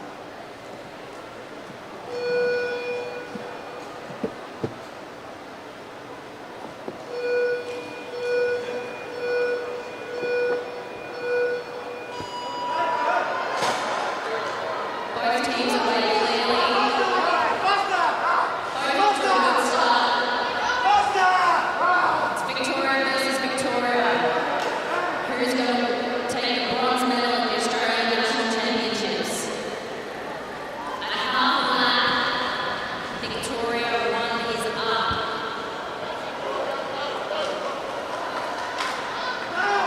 Looks to be anyone's game at this point. See quite a big acceleration from rider 2 on the back straight.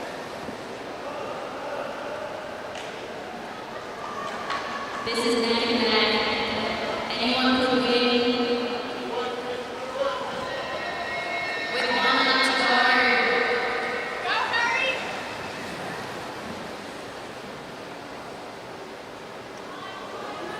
Victoria versus Victoria now, neck and neck all the way around the track.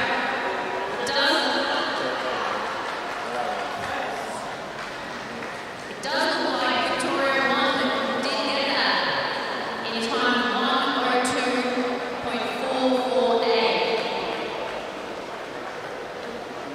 Victoria 2 will be 4th place in the time of 1:02.983. Very close race throughout that.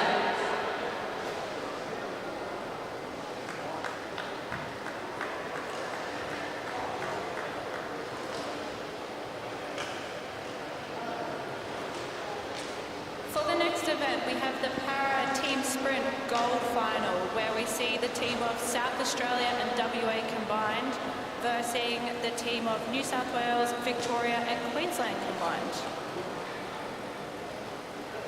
On the back straight, we have the riders of Gordon Allen, Gregory Walters and Corey Bodington.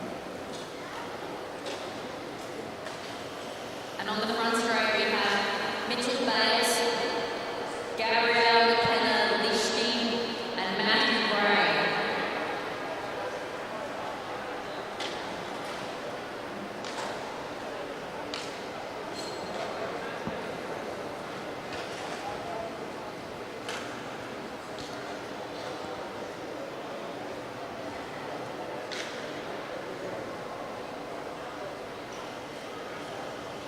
These teams are close in qualifying, so it'll be good to see. It'll be a tough competition.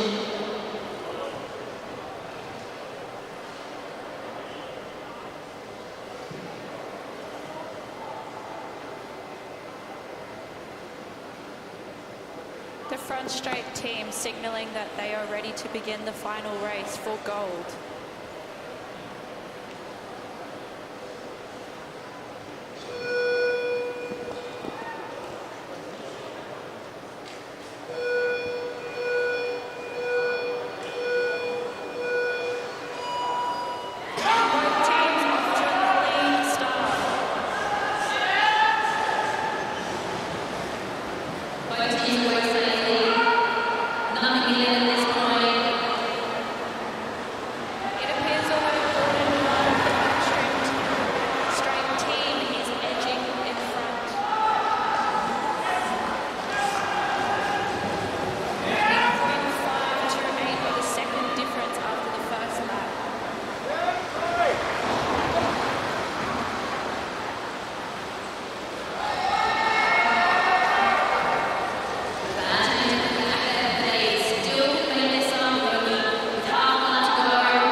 So our national champions in the Paris team sprint gold final, Mitchell Lads, Gabriel McKenna-Lischke and Matthew Gray.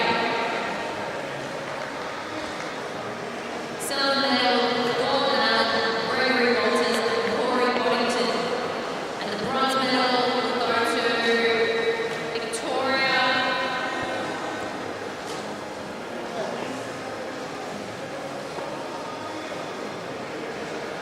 Victoria won, Georgia Powell, Finn Harvey, and Nathan Brody.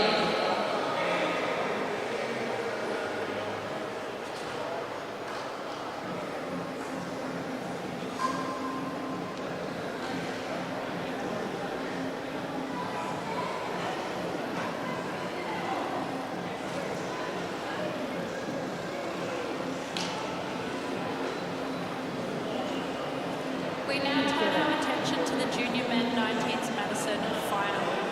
These boys will be racing 120 laps of the Madison.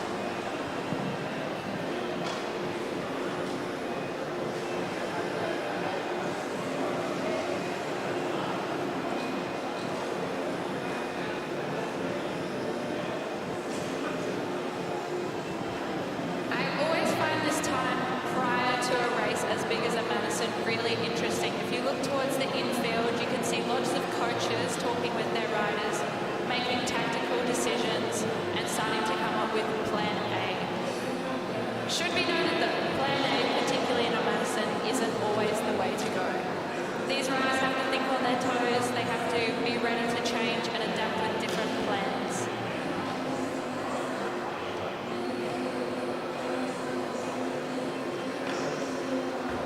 We saw the team New South Wales take out female under-19 women's Madison this morning. And now we have the junior males Madison for the under-19s. We have 8 teams, Queensland, New South Wales 1, South Australia 1, Victoria 1, South Australia 2, Tasmania 1, New South Wales 2, and Tasmania 2. So we have 8 teams with a few states hosting 2 teams, which is very good for cycling in Australia. The more teams you can get to train in Madison and race at this level, the more opportunities they have. So when they go into racing at Junior World or to the elites, they can race in fields of 10 plus fields. We first see the Queensland pairing of Luke Ricker and Noah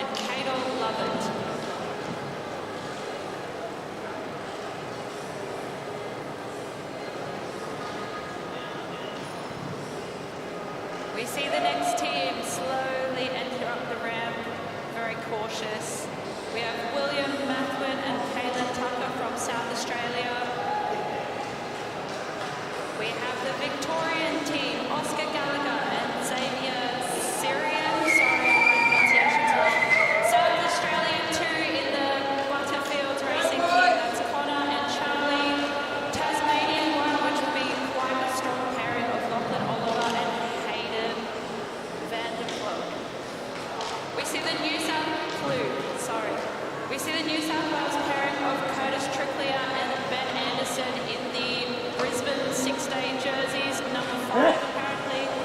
And the final team, which I'm really looking forward to seeing, which is Alex Eves and Samuel McKee from Tasmania. It's been awesome seeing Tasmania have such a strong junior men's team and junior women's riders. They just have so much talent coming through, and they're working hard with their athletes to really put them on the Australian national stage.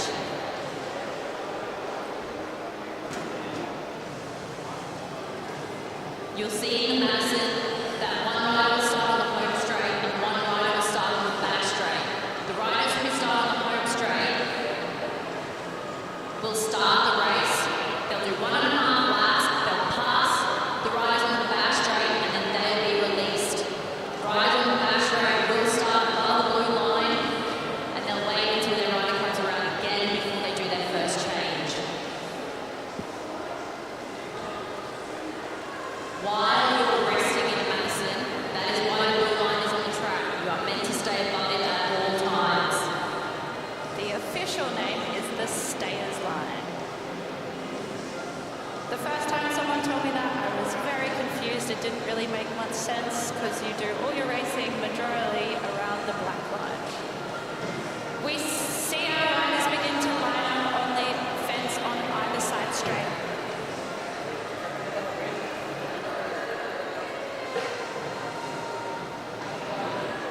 This is one of my favorite events to watch. I like to call it a points race on steroids. It's very, very intense. 1 second one rider's in, the next the other rider's in. There's a sprint thrown in there, maybe a mischange. Lots of things happen. You have to think on your toes. You'll see the riders that are in the race hard all the way with Queensland's Noel Blunt leading out.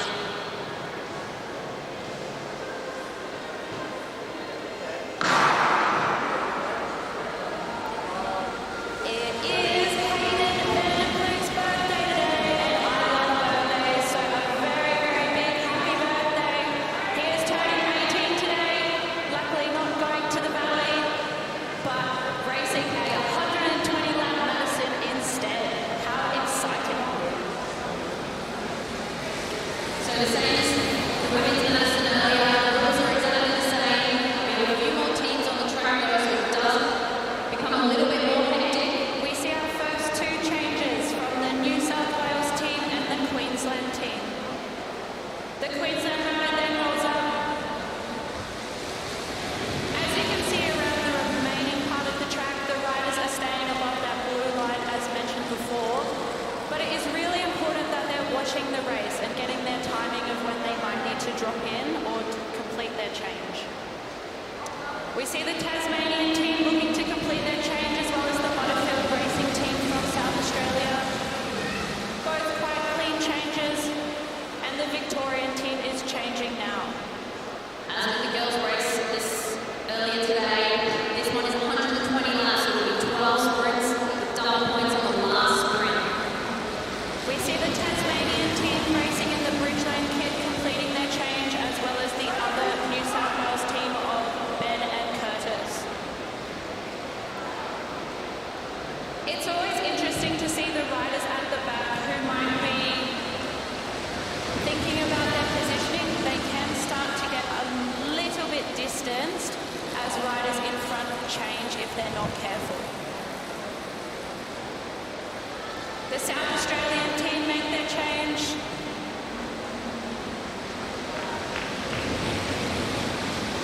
And we see the Tasmanian pairing make their change as well. We look to the lap board to see 114 laps to go. This morning's women's race, junior 19 women's race, did stay all together. Will the men's race stay together this afternoon? Or will someone want to line up, try and take a lap? Or will they all be happy to go for sprints? There's 12 sprint opportunities, but there's also 120 laps taking lap opportunity also. We see the rider from New South Wales move from the back of the bunch towards the front of the bunch. With only 1 lap to go until the race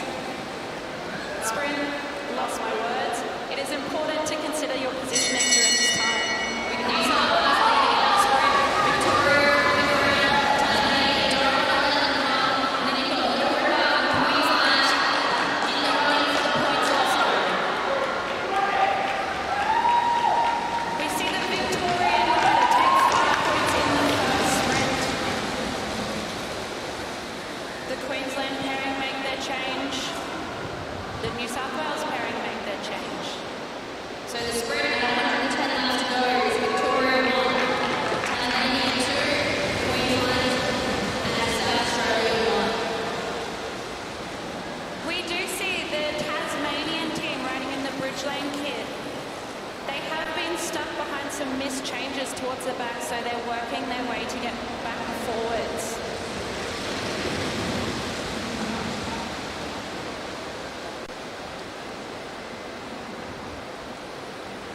The race appears to be all together. We see the New South Wales pairing on the front make their change. As well as some traffic in the middle of the bunch. Missed change in Queensland then, which means that no one will have to stay in for another turn. Victoria made their change. We see the team at the front in the Butterfields Racing kit make a clean change with 106 laps to go. The Tasmanian team making their next change. Will the Queensland team make their change this time after a missed change last lap? And they do. We see team number 5, they will remain on the front during this period of 10 laps until the next sprint, controlling the pace. We see 2 riders crashing in the back straight. Hopefully they are okay, and it seems as though they are off the track so the race can proceed. Yeah, riding a Madison is an art in its own, and even with your own teammate, the actual change can be quite difficult. We are moving around now with 2 laps until the next sprint, so you will see everyone start to punch it up, move up, teams changing ready for this sprint. We still have the South Australian Butterfields team on the front. We see Noah Glennon starting to make an acceleration from the back of the field towards the front of the field. The bell rings for the sprint. Queensland leading now, New South Wales behind, Tasmania do not want to let them go, and he wants Victoria over the top. Will they get there? We see the New South Wales rider of Curtis enter the track again after his accident. Ben Anderson has also entered the track again after his accident, so these boys both appear to be okay. As a team, they do get 6 laps out to get back in and go back in the race within that. So they're back in that and then completely there. So the sprint at 100 to go is Queensland 5, Victoria 1, 3, Tasmania 2, 2, and New South Wales 1, 1. Curtis has entered the bike race. The team of New South Wales has re-entered the bike race after their fall, so congratulations, boys. We now have Victoria 1 leading on 8 points, Queensland on 7, Tasmania 2 on 5, South Australia 1 and New South Wales 1, both on 1. New South Wales 2 did miss a lap while getting back into that event because they are now negative 20 points.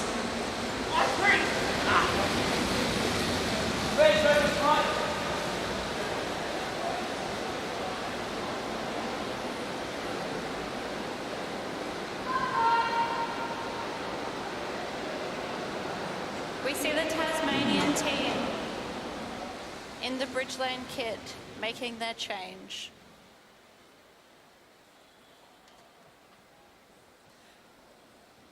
No one wants to give this race anything out of the sprints at the moment. Everyone's happy to roll around as one group.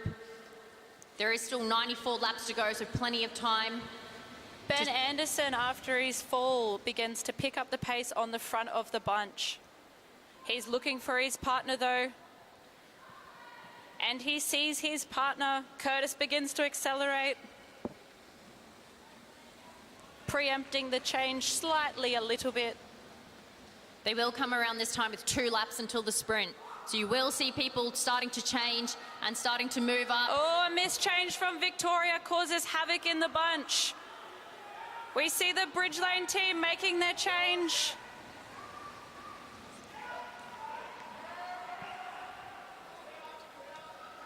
And the South Australian team trying to bridge that gap up to Curtis. So we do now have New South Wales 2 trying to make their points back up, followed by South Australia 2. Oh, but a big turn of speed from South Australia 2. Ben Anderson comes in to change. But is it too little, too late? They will take the points for second, while Sam McGee from Tasmania takes the points for third, and South Australia will take the points for fourth.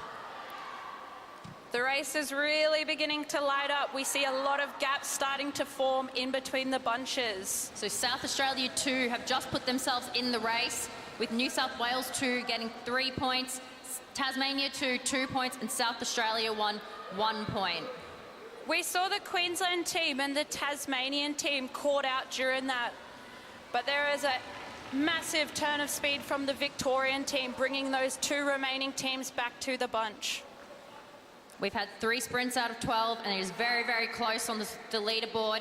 Only 1 point separating first and third, and only 3 points separating first to fourth. So with 9 sprints to go, it is anyone's game.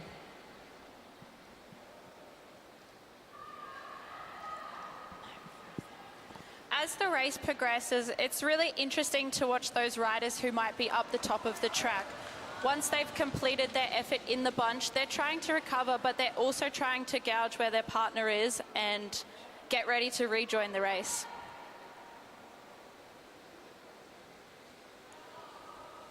With 85 laps to go, it is still all together. A few people strung out on the back after some changes, but they are all together. Noel Blannon is trying to move up. New South Wales 2 are trying to control it on the front.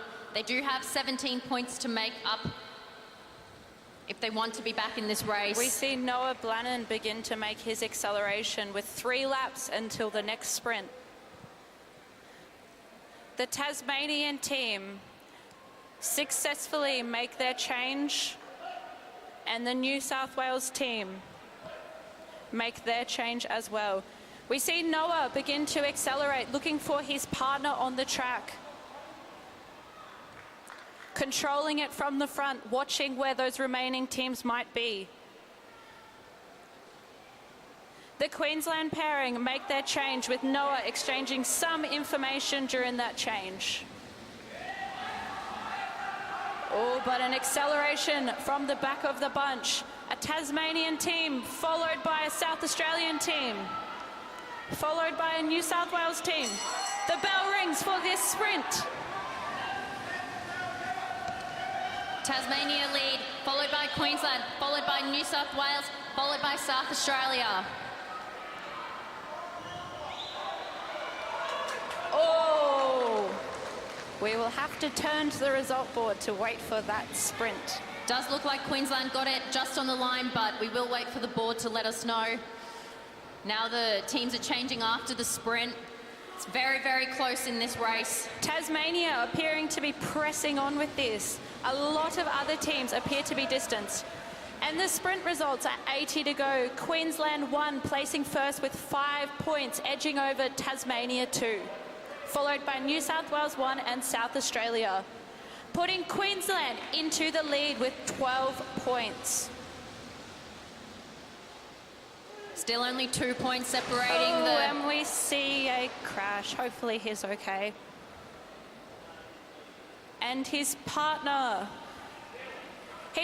very well trained, joins the bunch with no second to spare.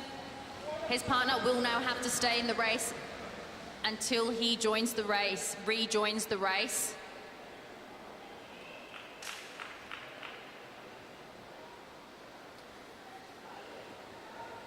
Does look to have gone down quite hard. The race does continue though, with New South Wales 2 trying to get that back that lap they lost when they crashed previously. Tongue twister. With Tasmania 2 chasing and New South Wales 1 hot on their heels. Ben Anderson looking over his shoulder. Is anyone going to come with me? We see Luke Rickard on the front of the bunch chasing Ben Anderson down as we see some remaining teams join back onto that peloton or bunch. Ben Anderson about to make his change with his teammate Curtis. Noah Blannon still on the front chasing for Queensland. Victoria and Tasmania right behind. Curtis has decided to press on with this breakaway, but we see Noah Blannon keeping him just in sight. Less than 3 laps until the next sprint, so you will see everyone start to prepare for this sprint.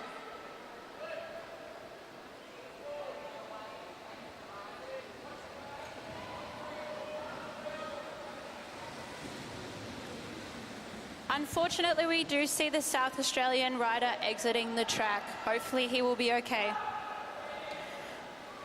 We see Curtis and Ben receive the bell, followed by South Australian rider, Queensland, Victoria, Tasmania. Some remaining traffic on the track. Victoria coming past Queensland into 3rd position. Ben Anderson fighting to the line to receive 5 points. It looks like South Australia 1 did go through there in 2nd, and they are going to keep going with this. We see the South Australian rider swing up. Ben Anderson back on the front after those extreme laps of trying to get that breakaway. So from the last sprint with 70 to go, we have New South Wales 2, 5, South Australia 1, 3.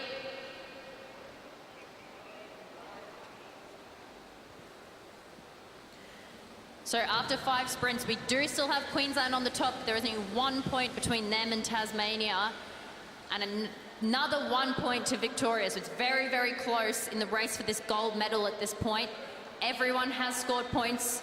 They are very close, so with another 7 sprints to go, it's anyone's game. 6 sprints.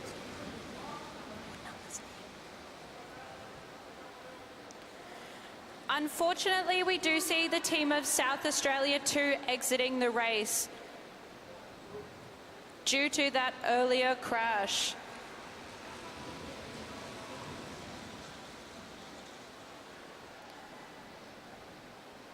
We see the bunch back together. It has been an explosive race, but the bunch keeps remaining together.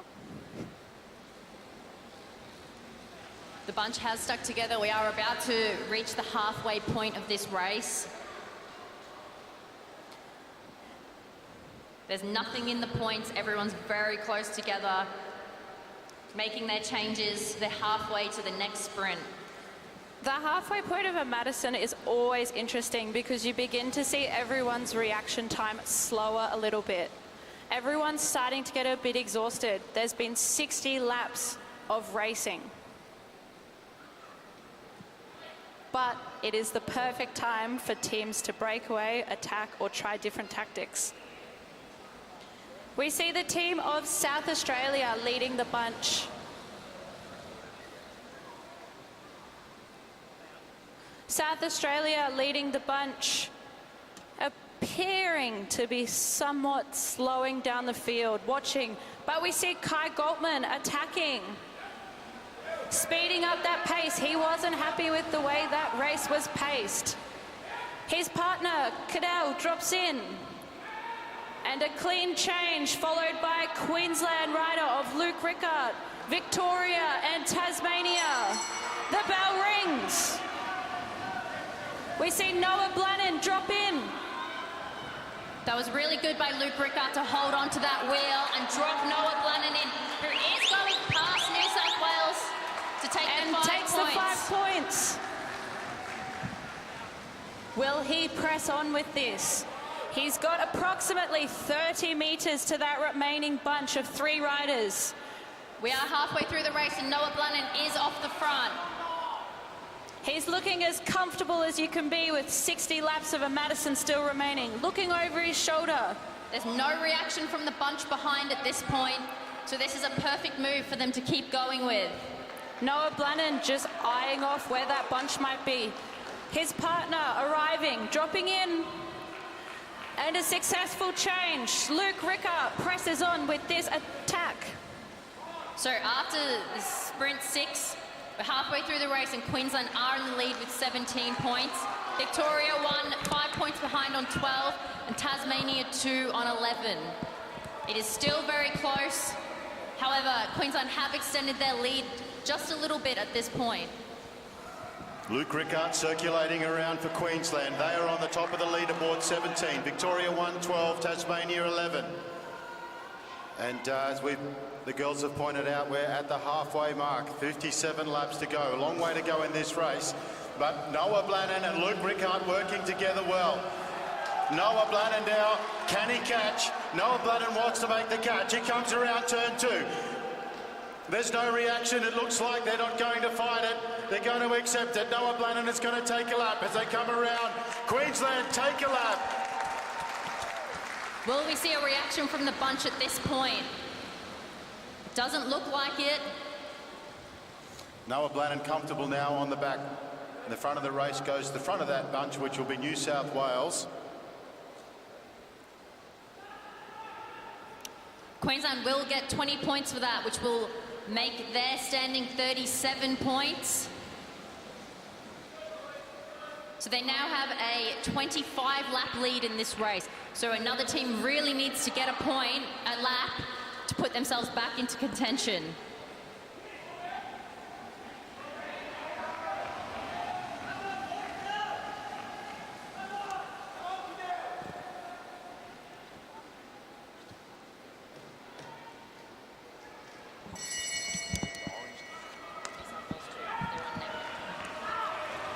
All right, so they get the bell. Another sprint lap coming. South Australia on the front.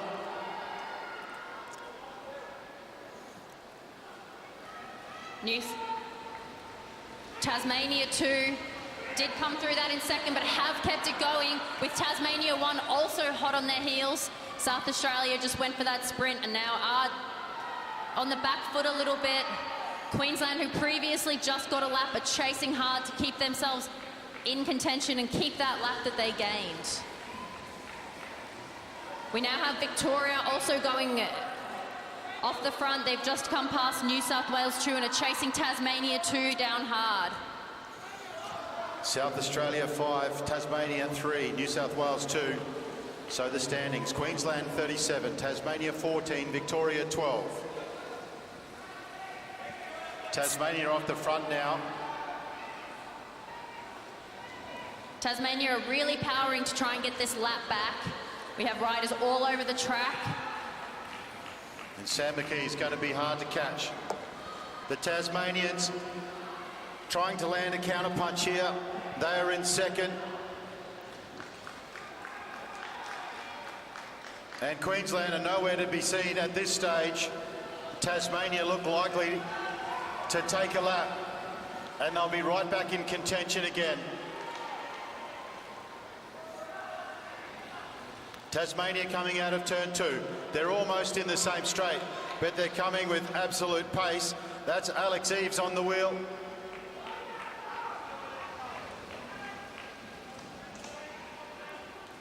It's a fait accompli, I would say, that Tassie are going to take this lap. They're quarter of a lap down, and there's no response from the front of the race. Luke Rickard from Queensland,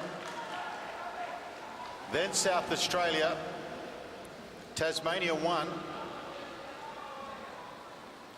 and now Sam McKee comes up the back straight, and Tasmania are seconds away from taking a lap. And Tasmania have successfully counterpunched the lap taken by Queensland. There's 42 laps to go, and the deficit is now only 3 points. And now a response from Queensland. With only 1 lap until the sprint, Queensland are really going to try and push to get these points. Queensland off the front, South Australia chasing. New South Wales 2 in third wheel. Queensland rider of Noah Blannon has sat down. He just wants the maximum points here. Well, this has become a race now between Queensland and Tasmania at this point. Queensland did have a 3-point lead into that sprint, so any sprint points they can get over Tasmania at this point will put into their buffer just a little bit more. New South Wales 2 in the orange on the front. Queensland, South Australia 1, New South Wales 2. Queensland ahead by 8 points now, South Australia 14. So the race at the top, and there's 40 laps to go. There are 4 sprint laps to go, and Queensland have the ascendancy at the moment. Tasmania resting after taking that lap. They counterpunched Queensland's lap. Then Queensland countered by taking maximum points, and Tasmania weren't in the points for 8 of 12 sprint.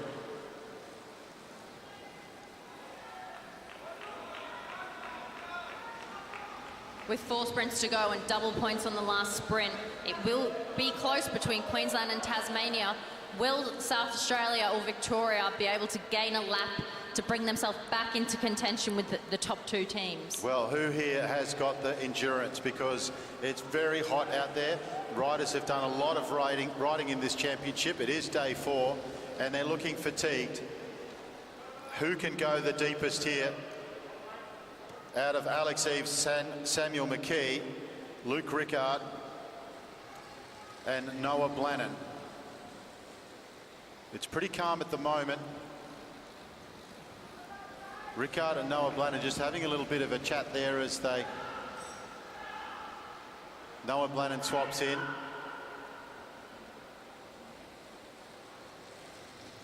We do have New South Wales 1 at the back there trying to get back into the race, make the connection back onto the back of the main group.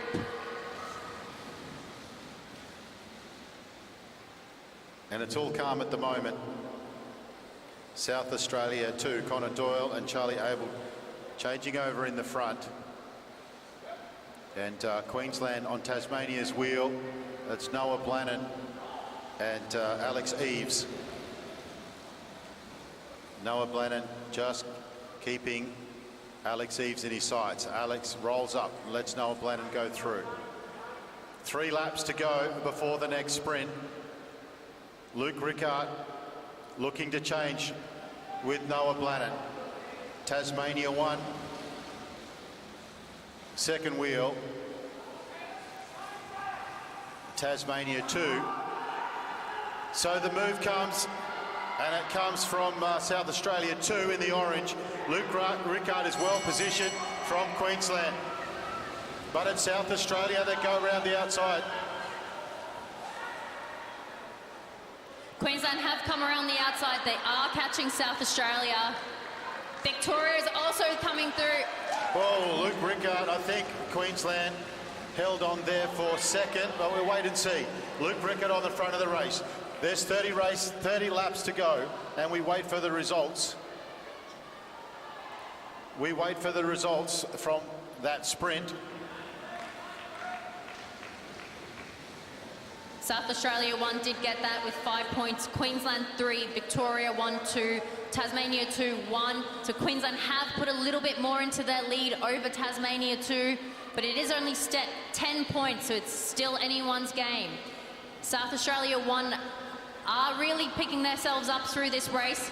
They didn't get many points in the first few sprints. They are now in 3rd position on 19 points, and Victoria 1 are in 4th on 14 points.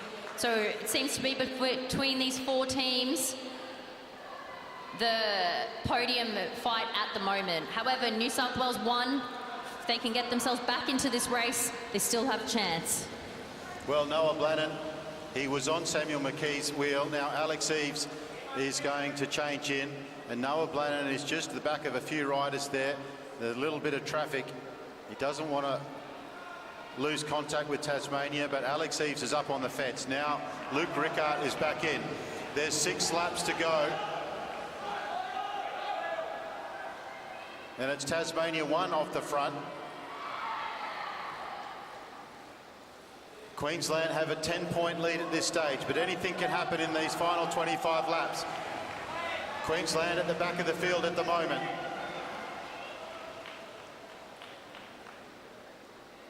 Tasmania and Queensland both chasing to get back into contention with the front of the race at this point. We do have Victoria, Tasmania 1 and New South Wales 2 all off the front a little bit, with South Australia 1 chasing. New South Wales 1 have just made a connection back to them. And we've got Tasmania and Queensland chasing to get back into this race. Both teams have taken a lap. And with only 23 laps to go, they need to do everything they can to stay in this race. Well, Luke Rickard was really suffering there, and Noah Blannon made the change, but fortunately there was nothing happening up the front, and Noah Blannon was able to get contact with Samuel McKee, because if Samuel McKee goes and you've got that kind of a deficit, you will not make it up. But they're all together again. South Australia 1 on the front, and they're strung out with 2 laps to go before the bell.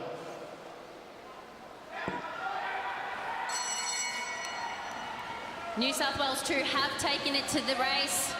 They are going for a change within the last lap, but South Australia 1 have also taken off with New South Wales 1. South Australia 1, New South Wales 1 and New South Wales 2 will take the top 3 points there.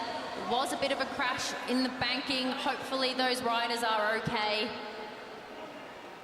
The rider fell right at the top of the bank, and there was a couple of riders there, including Noah Blannon, who must have missed him by millimetres. Very good riding by Noah Blannon and Sam McGee to not come down in that crash. Track cycling is the place where people learn how to ride bikes, and you can see there Samuel and Noah didn't panic. They dropped down low, they kept their acceleration up high, and they managed to get past the fallen rider, who's back up on the bike again. Tasmania 1 rider back up on the bike after that. Give him a round of applause as he comes past the start-finish line. His teammates doing an awesome effort to stay in until he can get back into the race himself. We do have Tasmania 2 chasing New South Wales 2, with Queensland and South Australia right behind. So Luke Rickard, he's had a little bit of a rest and he's back on the front of the race. Samuel McKee second wheel, South Australia third wheel, New South Wales 2 looking a bit fatigued there. Doesn't look like they'll go with him. Luke Rickard, he's off the wheel.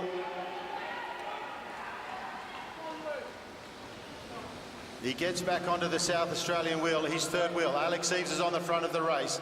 South Australia, Luke Rickard well positioned. There's 5 laps to go. There will be a change in Queensland and most likely Tasmania before the next sprint.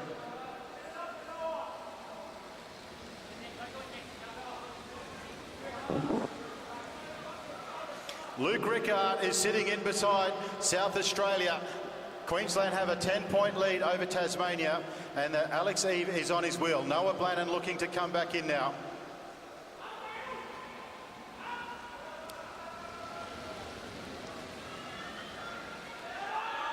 Team number 7 have received a warning.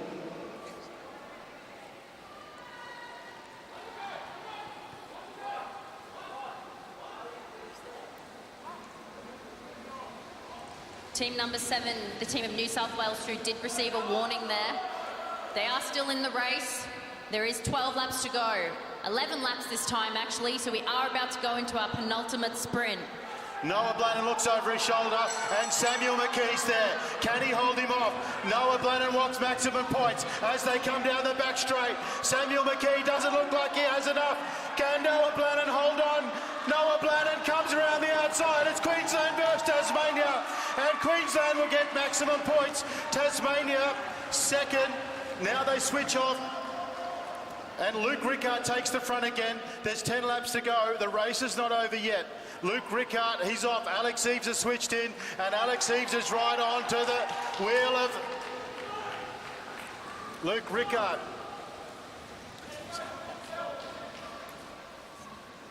Sorry, I've got my Tasmanians back to front. It's Samuel McKee that's on the wheel of Luke Rickard. Queensland are now in the lead with 12 points over Tasmania 2, who are following 14 points behind to South Australia 1. It does look like this race may be sewn up, but you never know. There's still 8 laps to go. Now, Tasmania make a move. Luke, Queensland respond. Luke Rickard is keeping contact. Queensland do just need to get through this race safely now. And they will win the championship. They can't let Tasmania 2 get away from them too far. They do need to stay right on their heels. So, Alex Eve, second wheel. Queensland, there's 6 laps to go. And it's Victoria that take the lead.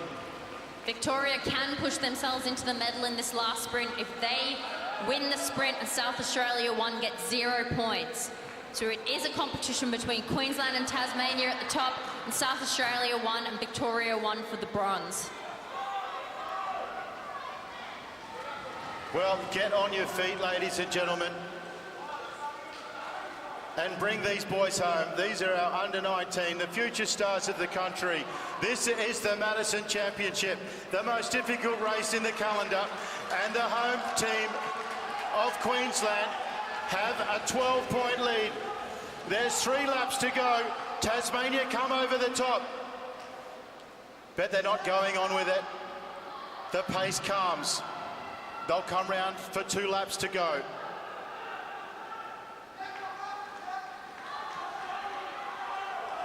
Two laps to go and no one's taking it on yet. They've left Queensland on the front with South Australia behind, Victoria behind South Australia, New South Wales in 4th place.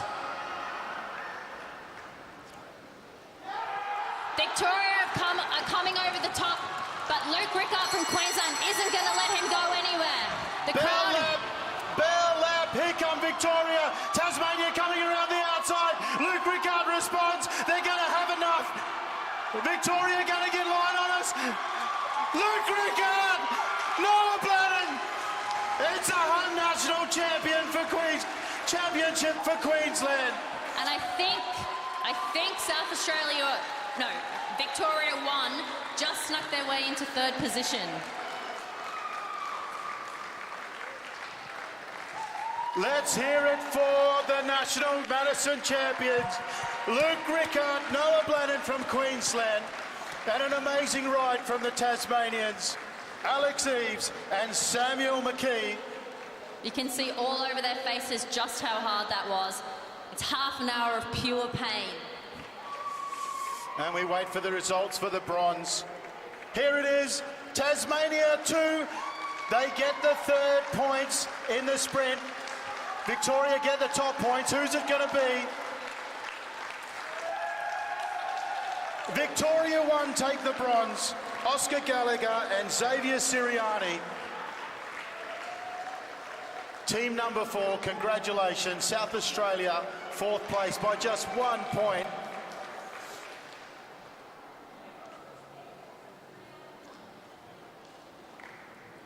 Well, that was exciting, wasn't it?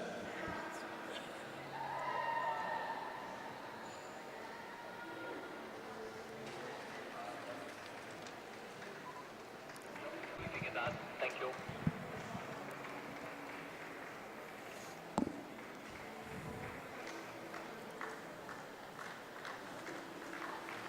Ladies and gentlemen, the front straight. The hometown boys from Queensland, Noah Bladden, Luke Rickard, 2 riders from Queensland, 2 riders from the Gold Coast Cycling Club. And what about Tasmania?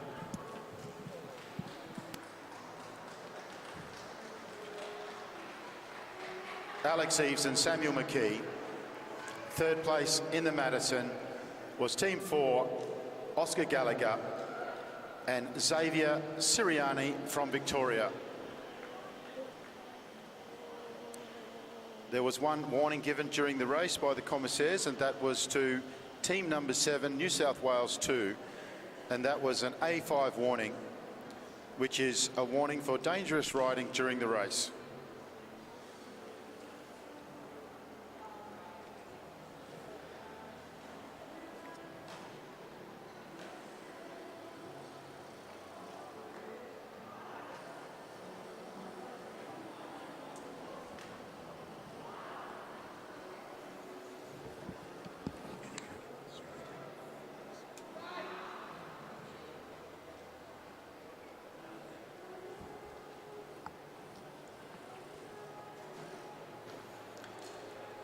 Big thank you to all of our volunteers who helped on the live stream.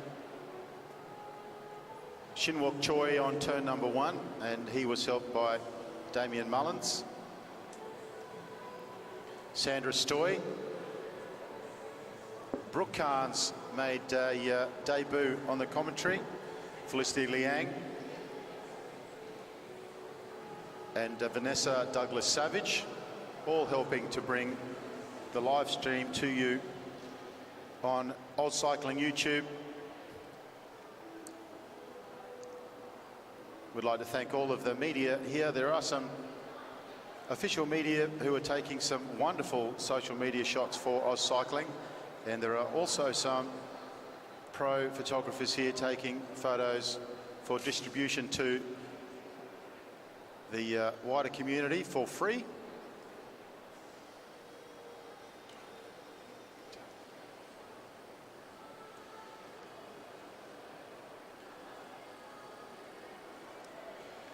And you can find those photos on the Golden Bin Chicken Facebook page. Our radio mic isn't working very well, so we're doing the presentations from up in the box. So you'll see Scott Slade running up the stairs with the printout. We won't be long. We'll get it going as quickly as we can.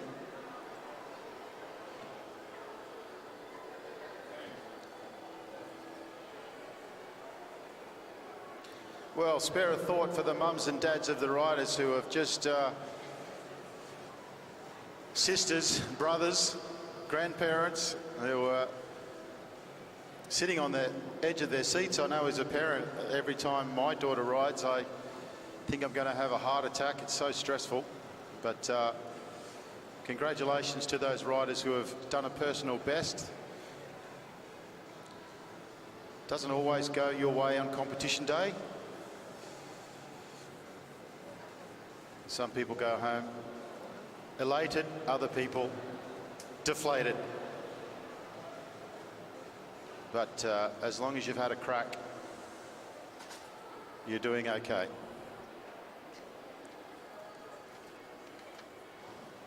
All right, we are now going to do the presentations for the para team sprints. The presentations will be made by Louise Jones, Olympian and Commonwealth gold medalist, UCI track and road commissaire, and the heartbeat of cycling in Queensland and Australia.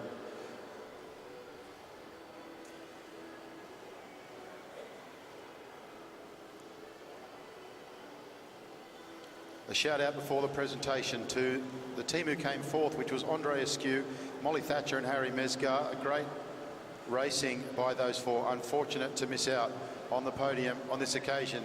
All three of those riders have plenty of bling though. They've been performing very well individually.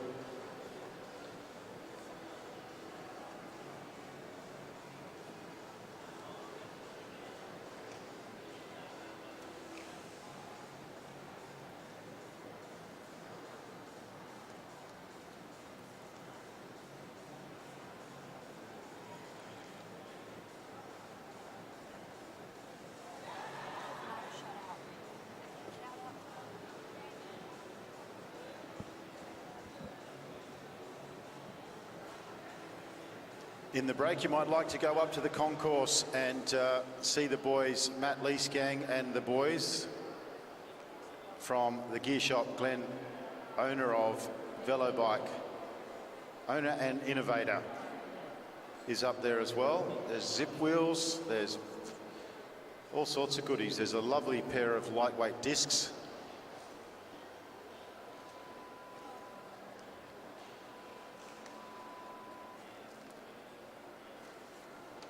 And there's the famous long boy velo bike stems and bunch bars.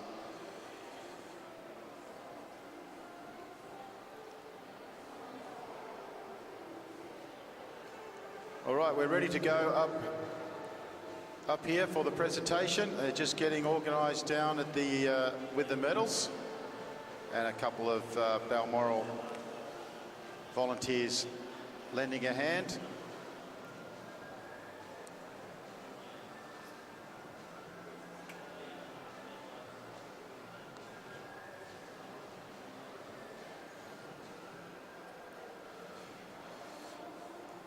Okay, we will now do the presentation for the para team sprint.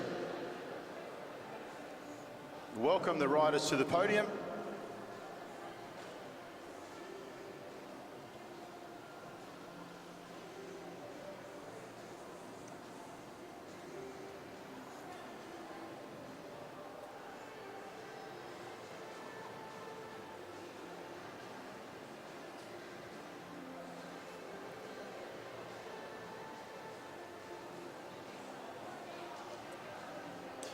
The bronze medal to Victoria, Nathan Bruin, Finian Harvey and Georgia Powning.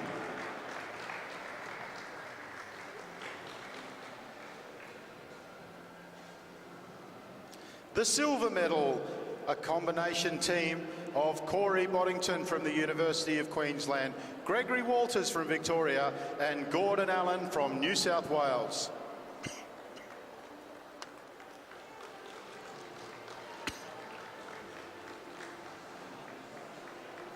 And the gold medal and national champion team, Mitchell Bales from South Australia, Gabriel McKenna-Letsky from South Australia, and Matthew Gray from Western Australia.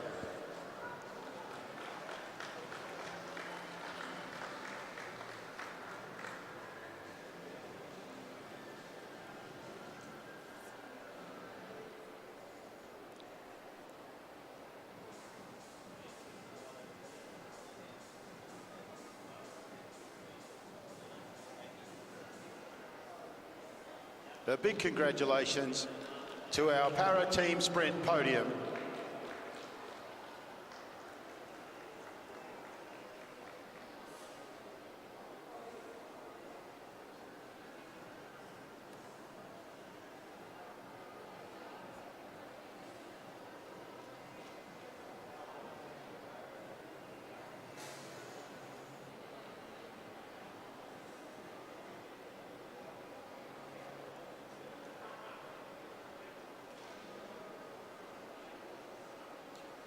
Next up, the presentation for the Junior Men 19 Madison.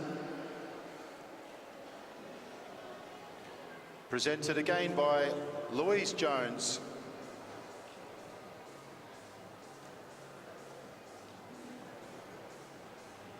We welcome the gentleman up to the podium.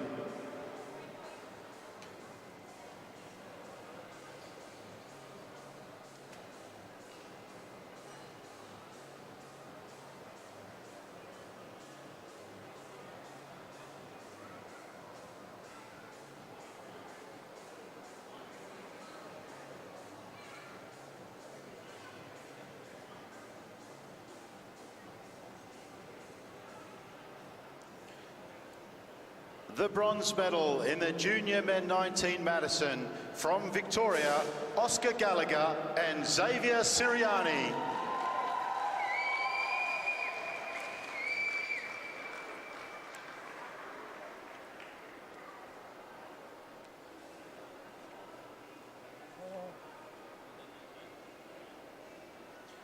The silver medal from Tasmania, Alex Eves and Samuel McKee.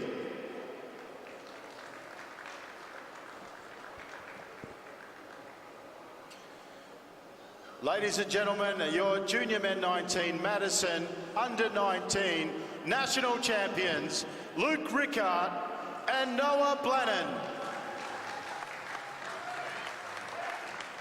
From Queensland.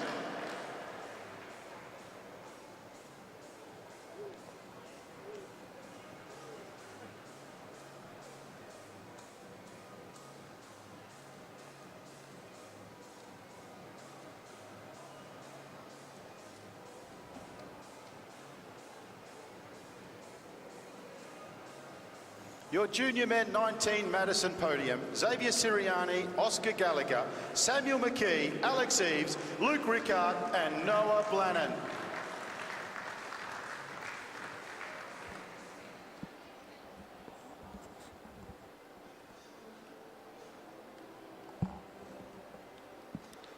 That ends the morning session. We'll be back this afternoon. Our DJ will be here. The broadcast will be going to SBS On Demand. Make sure you tune in if you're on the live stream. If you're in southeast Queensland, get down here and see some of the best racing we've ever seen in this country. Find somewhere cold and we'll see you back here shortly.